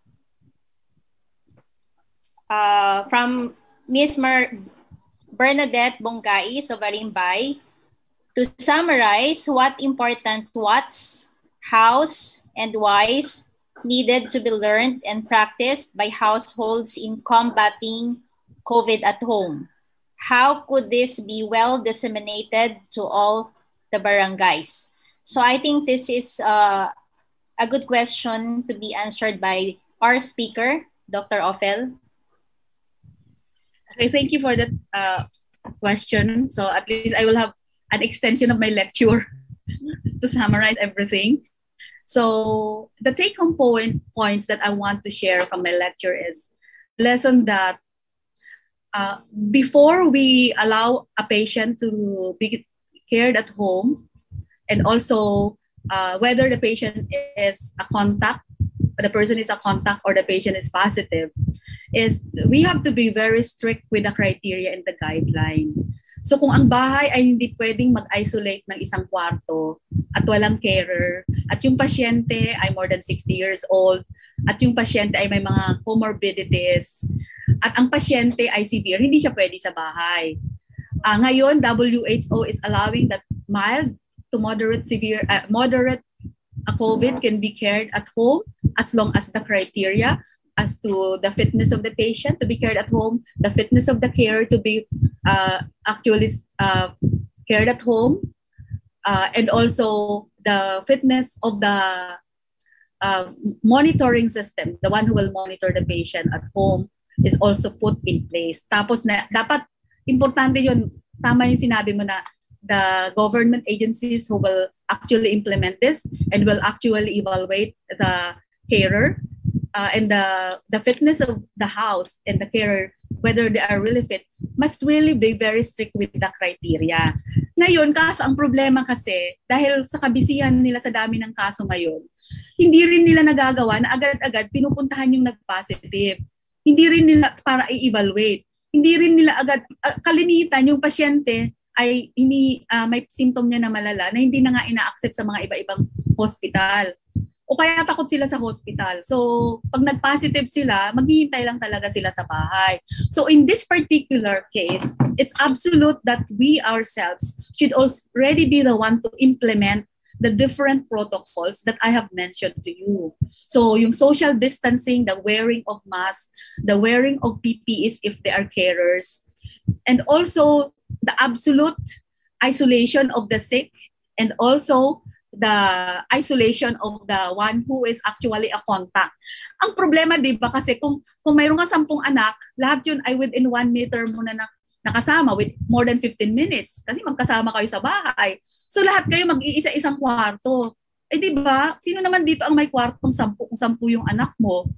So dapat talaga ito will already have to go into a community facility kasi from the experience nga of the Wuhan, na napababa talaga ng less than 0.5 ang kanilang transmissibility number, the R0 number, by really putting up a facility for COVID. Kaya pag tayo rin ay dadalhin doon, wag ho tayo mag-resist. Kasi maganda naman po ang lagay doon.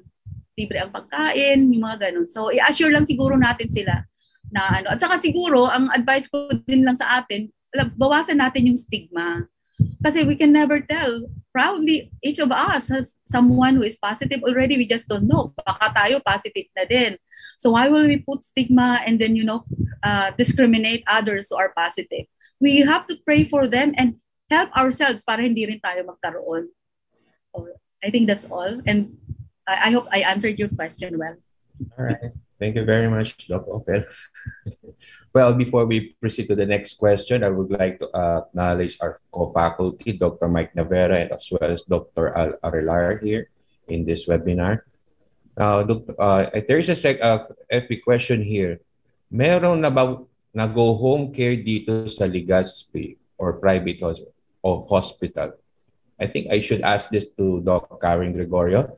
Meron na po ba tayo go home care dito sa Legazpi? Good morning po. Yeah. To clarify home care for COVID patients, yung home care, if you mean po na pumupunta sa bahay for COVID, wala po. Kasi usually, yung home care, as mentioned by Dr. Ophel, yung mga mild cases lang, na pwede naman silang i-manage through pagtawag sa mga doctors. Usually kasi for COVID patients na naka-quarantine, hindi na talaga pinupunta ng doctors sa hospital. Kasi again, mild sila. Kasi nga, kaya nga sila nasa bahay na lang. Sa private hospital, yes, private hospitals in Legazpi are already mandated to admit moderate COVID cases. Can I add to that also? Go ahead. I think that's a very important question because in Manila, may na-set up na talaga sila doon ng mga consultation facility. So, siguro, pag nag-surge dito, mapipilitan din tayo na mag-entertain. Kasi syempre, yung mga doctors, ayaw din nilang ma-contact, di ba? Ma-transmit yung virus o mahawa. Pero I think since the pandemic, mayroon na kami mga, si Karen for example, from time to time, natatanong namin yan. That's a form of e-consultation. Tapos yung mga pasyente namin, we allow them to ask for whatever problem that they have, a follow-up or a question, or if they like, mga relatives nila, iko-consulta nila, and we can give them a prescription. So I think magtutulungan tayo dito sa bagay na to kung wala pang structured. Sa Manila kasi yung medical city mayroon for a fee. Mayroon sila doon na OP, parang home care program din wherein the doctors will go. Dito kasi sa Bicol, kulang talaga kami ng mga doktor. So wala talagang time. Alam niyo, minsan nga di na kami natutulog. Maaawa talaga kayo sa amin. So, kaya natutuwa nga ako at nakapag-come up kami dito. So, pagdasal nyo rin po kami kasi araw-gabi po kami sumusuong sa virus. Pero willing naman pong tumulong kung kinakailangan. Nakakaano lang talaga. Nakaka-stress. Thank you very much, Dr. Karen Gregorio and Dr. Ophel. Dr. Karen Rances, may marami pang tanong dito. Pakibasa nga. Our question number 3. Ano po ang mga gamot na pwedeng inumin sa bahay as part of home care? Can I direct this question to Dr. Carmeli? Thank you, Dr. Karen. Good morning, everyone. As we all know that COVID is a viral infection, therefore, 85, di ba sabi sa DOH, 82% of the infected patients will have mild symptoms. So, therefore, para siyang mag-resolve spontaneously. So, ang medication natin dyan is always supportive. Like, number 1 is increase oral fluid intake. Maraming inumin na tubig so as to prevent dehydration. Huwag iinom ng alak, again, to prevent dehydration. Then get plenty of rest. Kapag iinom naman tayo ng gamot, pag may fever, pag may pain, paracetamol is always the best choice. The best medication for that. For severe pain, we can also use, before kasi sabi, hindi pwede yung mga NSAIDs, but now we can actually give NSAIDs now. For cough, we can give cough suppressants like your Robitussin, antitussive, and your Sinicate Forte antitussive. For the sore throat, we can give gargle and lozenges. But for other symptoms na medyo severe, no, may difficulty of breathing, hindi mawala-wala ang lagnat, I think you will have to seek medical consult for that. Hindi na siya for home medications anymore. Thank you. Thank you. Any additional answer from the panelists? I think very crucial na malaman nyo na pag nag-surge, gaya nung sa Manila, napipilitan talaga na mag-prescribe ng gamot kahit doon sa mga moderate. Parang ima-manage mo talaga sa bahay. Kaya yung sa medical city na ginawa nila talaga, even the injection of the IV meds were being done on an OPD basis. Pero sa atin kasi, maluwag pa ho ang mga ospital. I think pwede pa naman kayo magpakonsulta. Kasi importante talaga na malaman na COVID ba o hindi. Kaya more than the treatment, it's very crucial na malaman kung positive ka o hindi. Kasi kung positive siya, ang pagka severe naman, moderate to severe, available yung gamot sa BRT. Huwag ko kayo matatakot sa BRT kasi marami akong pasyente na ayaw magpunta doon. Doon ko yung masisave. Kasi nandun yung gamit, nandun yung mga healthcare workers na magagaling talaga at saka nandun din po yung gamot.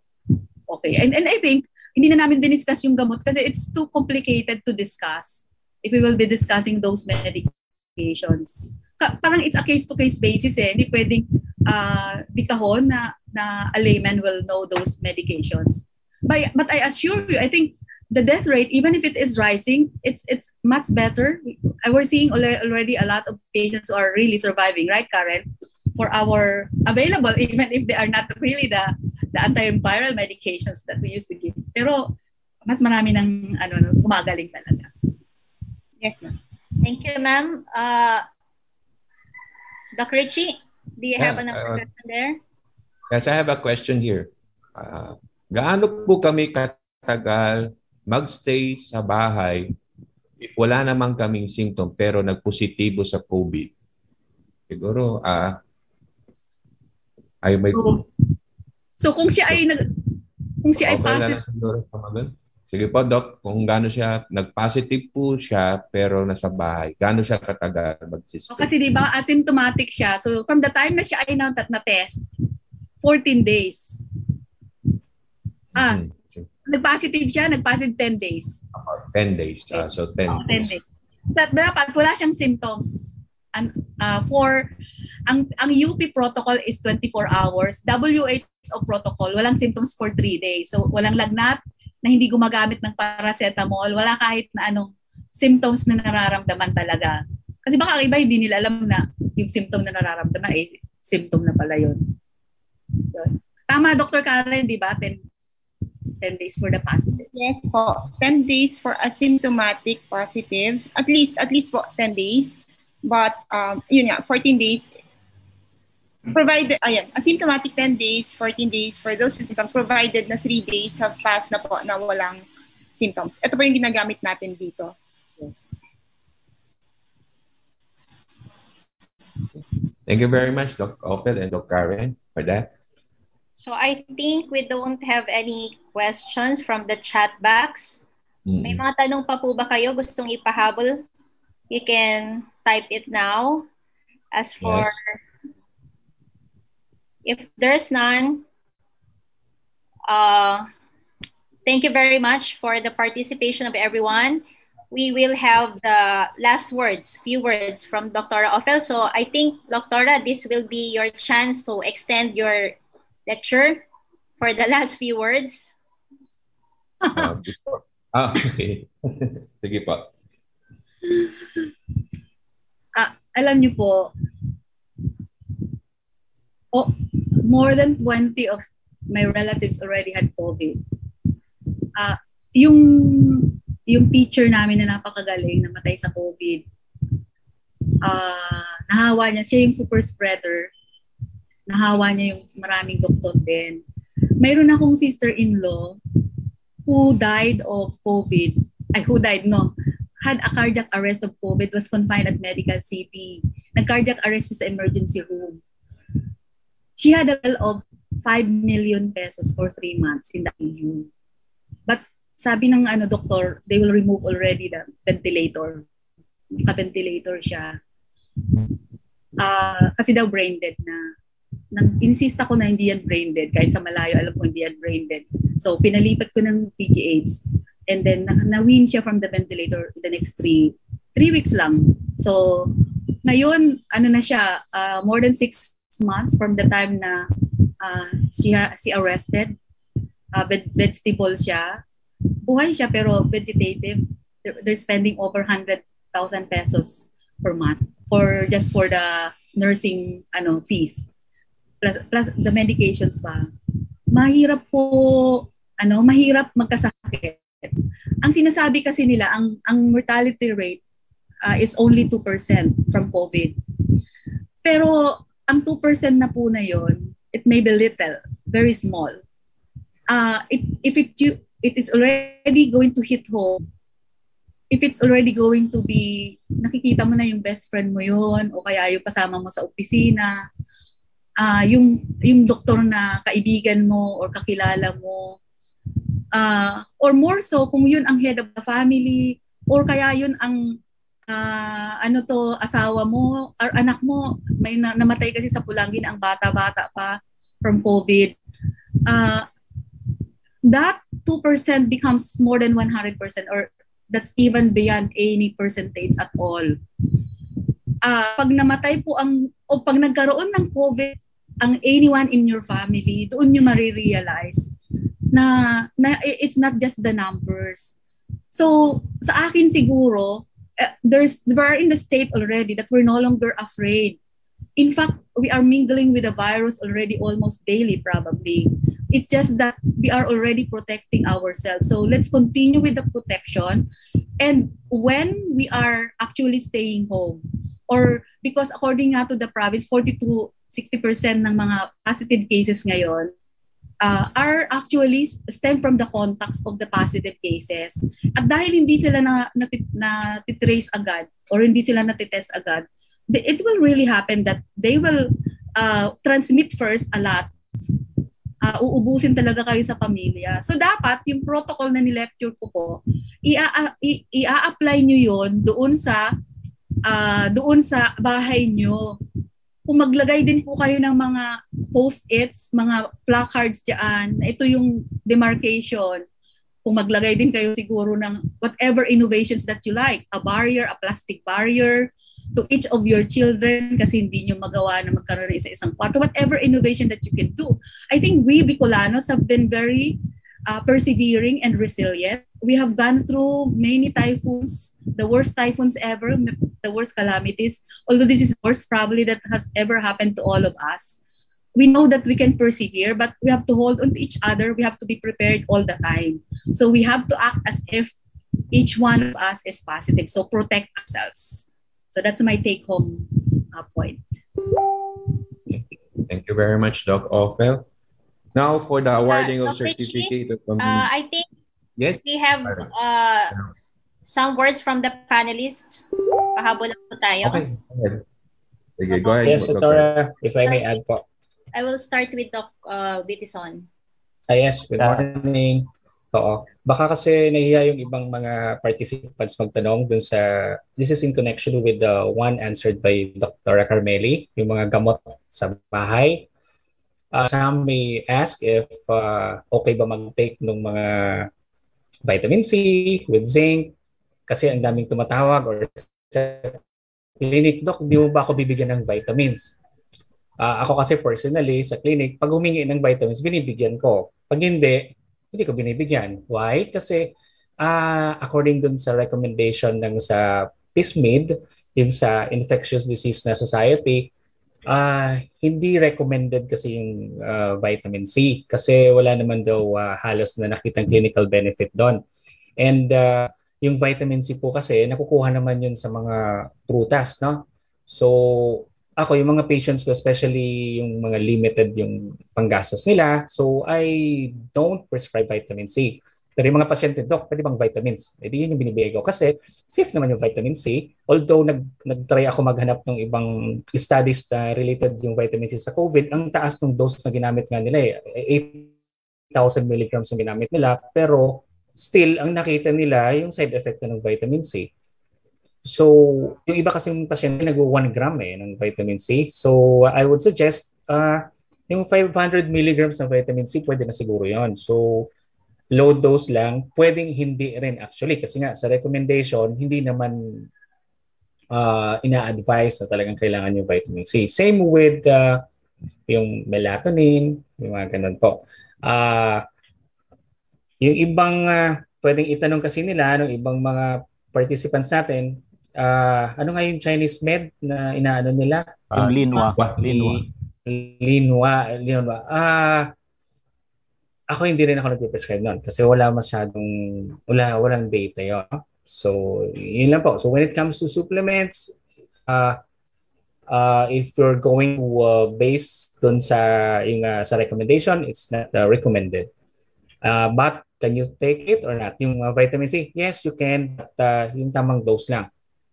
Kasi ano naman yun, nakukuha nga sa mga sa mga gulay, sa prutas, sayang kasi that would be an additional expense on the part of the patient. Especially kami, sa pasyente namin, ang dami ng maintenance, magdadagdag ka pa ng vitamins, so ang dami ng gastos. So that's all po, Dr. Thank you. Okay, thank you very much, Dr. Rodel. There is a question asked here by someone who is shy to ask. I want to answer it. Morning, Doc. Okay lang ba? Good morning, Doc. Thank you so much for the very informative and eye-opener lecture. Sorry po, nahihiya po ako mag-ask sa Facebook. I'd like to ask about the medical capability in the facility. There's no monitoring being done there. May pneumonia na po ako. Wala pa pong action being done, Doc. So, yeah, I think it's good that the patients are being informed, they are being empowered. So, I want to ask muna Karen, Dr. Karen, I will say my piece after you have said your advice on that. Ma'am, sorry. So, na medical facility na po siya, ma'am, no? Nasa medical facility siya ngayon. Wala pa. Okay. Yeah. So, I'm happy na nanonood sila, no? So, okay. Yung for COVID po kasi sa ngayon, ang talagang capable of handling COVID cases are the level 2, level 3 hospitals. Meaning, yung level 2 yung may mga ICU na, no? Again, kung siguro po kung nasa level 1 siya, level 1 kasi talaga required na kung talagang kung may moderate cases to be transferred or referred po sa level 2 or level 3 hospitals. In terms of capabilities po, dito sa mga level 2 and level 3, especially level 3, BRTTH in particular, I think they're very much capable na po. Available mga medicines, no? All the equipments available po. Unless po nauubusan kahit sa national level.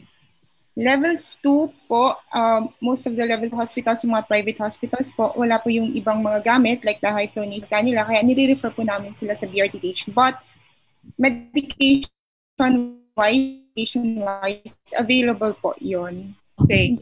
So I want to add and ask you, Karen, also, because I think the problem lies here. May pneumonia na siya. Nasa medical facility siya. So that means moderate na yun. So, nasa medical facility, not in a hospital. Kailan?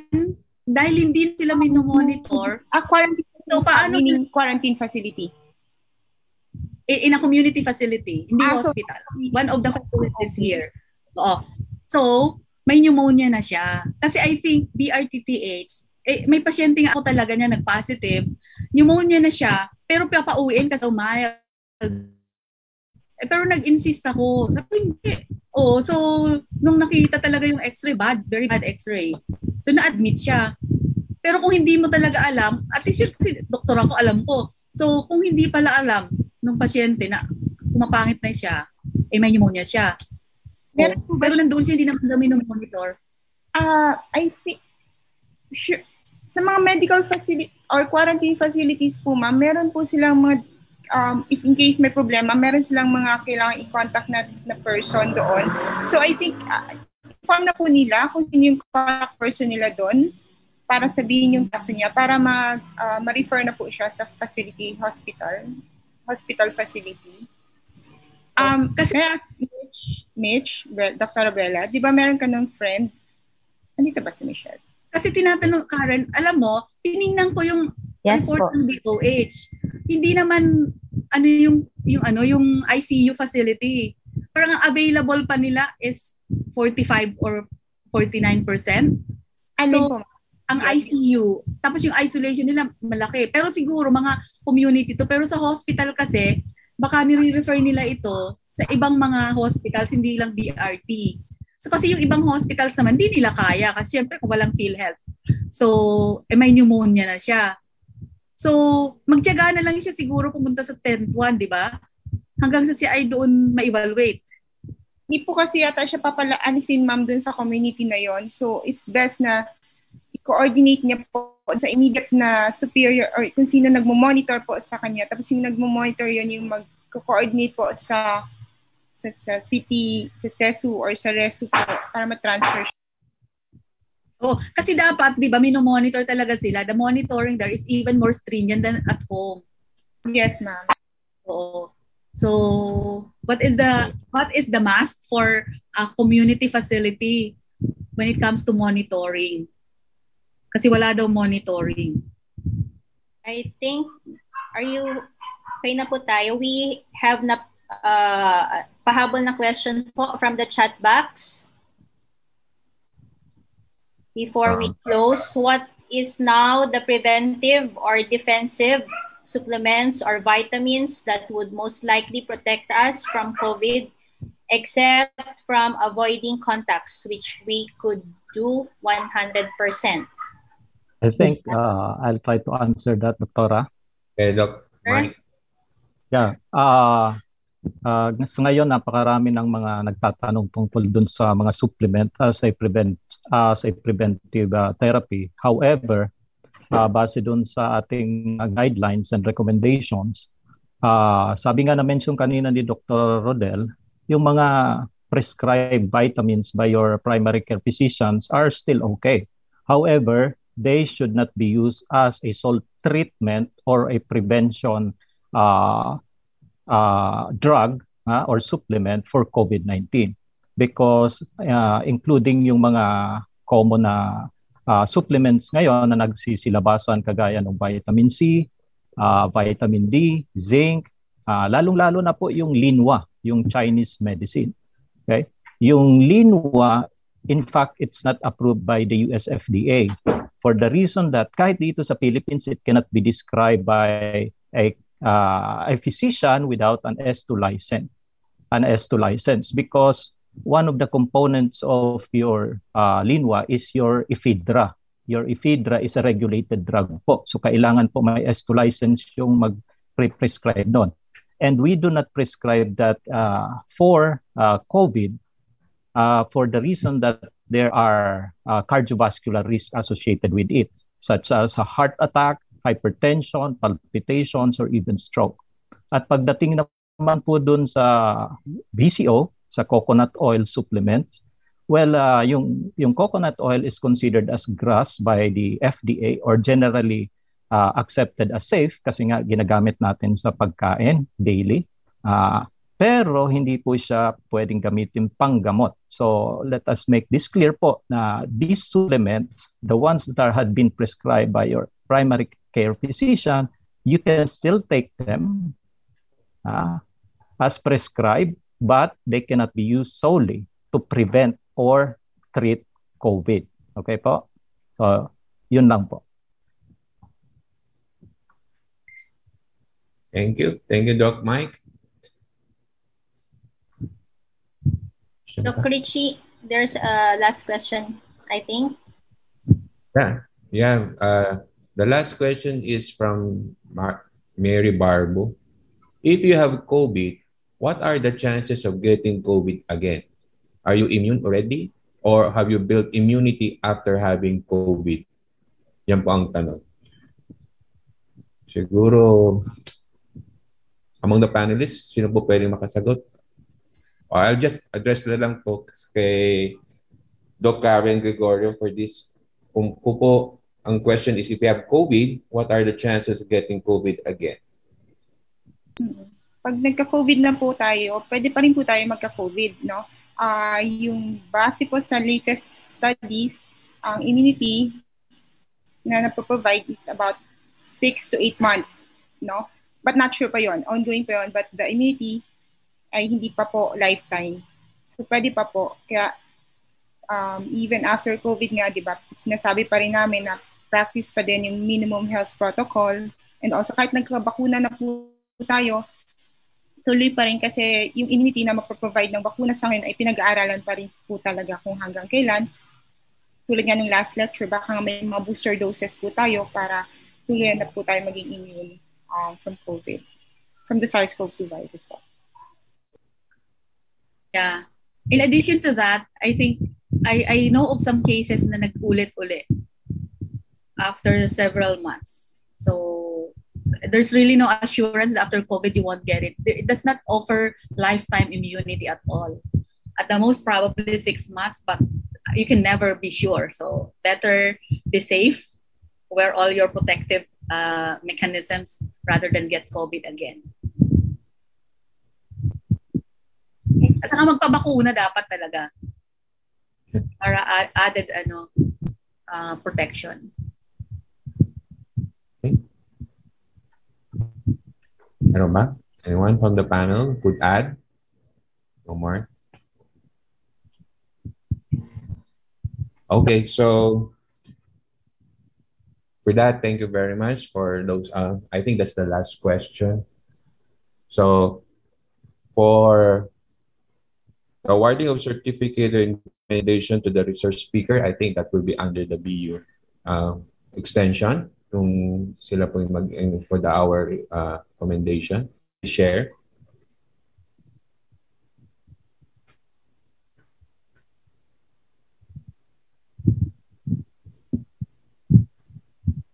All right. You can read the text po, Doc Richie.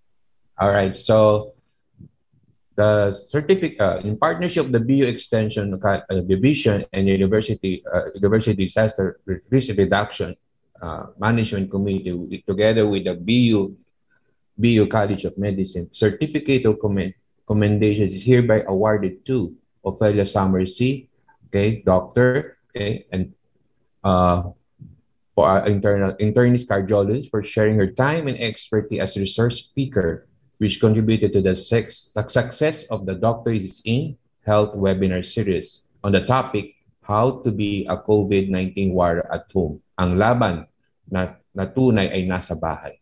Held on May 3, 2021 through video teleconference and Facebook Live. Given this third day of May 2021 at Bicol University, Legazpi City. So, Doc Ophel, this is your... Thank you very much, Doc Ophel, for sharing. Thank you. Okay, Doc Karen. Thank you for another successful webinar. I hope you will stay virtual next Monday for the next series of Doctor is In. To formally close our webinar, may we call on Professor Elizabeth Alfane? Is she here? Or Dr. Chito, I guess, Dr. Chito. I think Doc Alfane is not available. So we would like now to call the Dean of College of Medicine for our closing remarks for this webinar series for today. Good morning, everyone. We would like to thank Doc Ophel for her time and her expertise in sharing the COVID-19 management at home. We would also like to thank all the participants, especially the Dean of CSSP, Doc Alex Nepomuceno,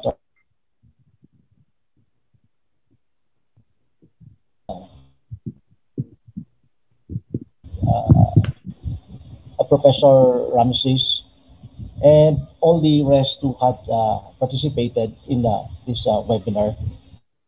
And we would also like to thank the panelists from the BU College of Medicine, and of course the BUEMD, si Professor Weng, and the rest. And of course, the those who participated in Facebook Live. And of course, the President. We all shall cherish what you've taught us, that you wholeheartedly gave forth. Big University, burning torch of wisdom, fount of courage, hope, and love, seed of truth and light. Big University, burning torch of wisdom, fount of courage, hope, and love, seed of truth and light.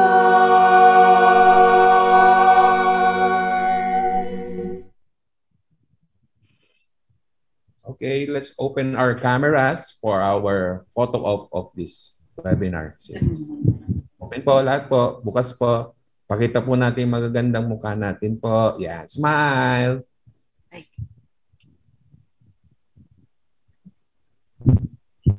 Kim, magbilang ka na lang, Kim. Yes po. 1, 2, 3. Okay po, sa first batch. Second batch.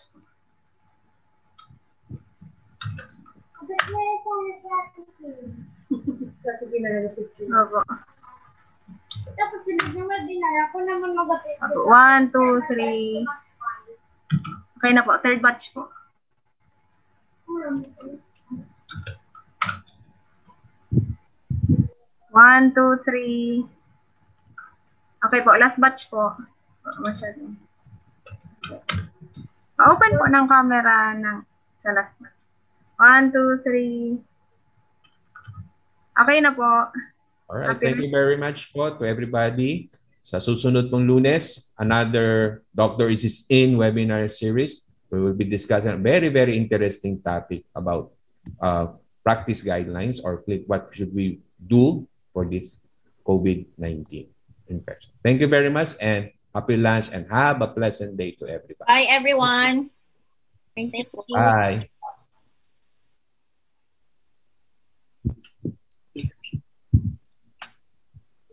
Thank you po. Thank you. Thank you. Bye. Doc Karen, bye.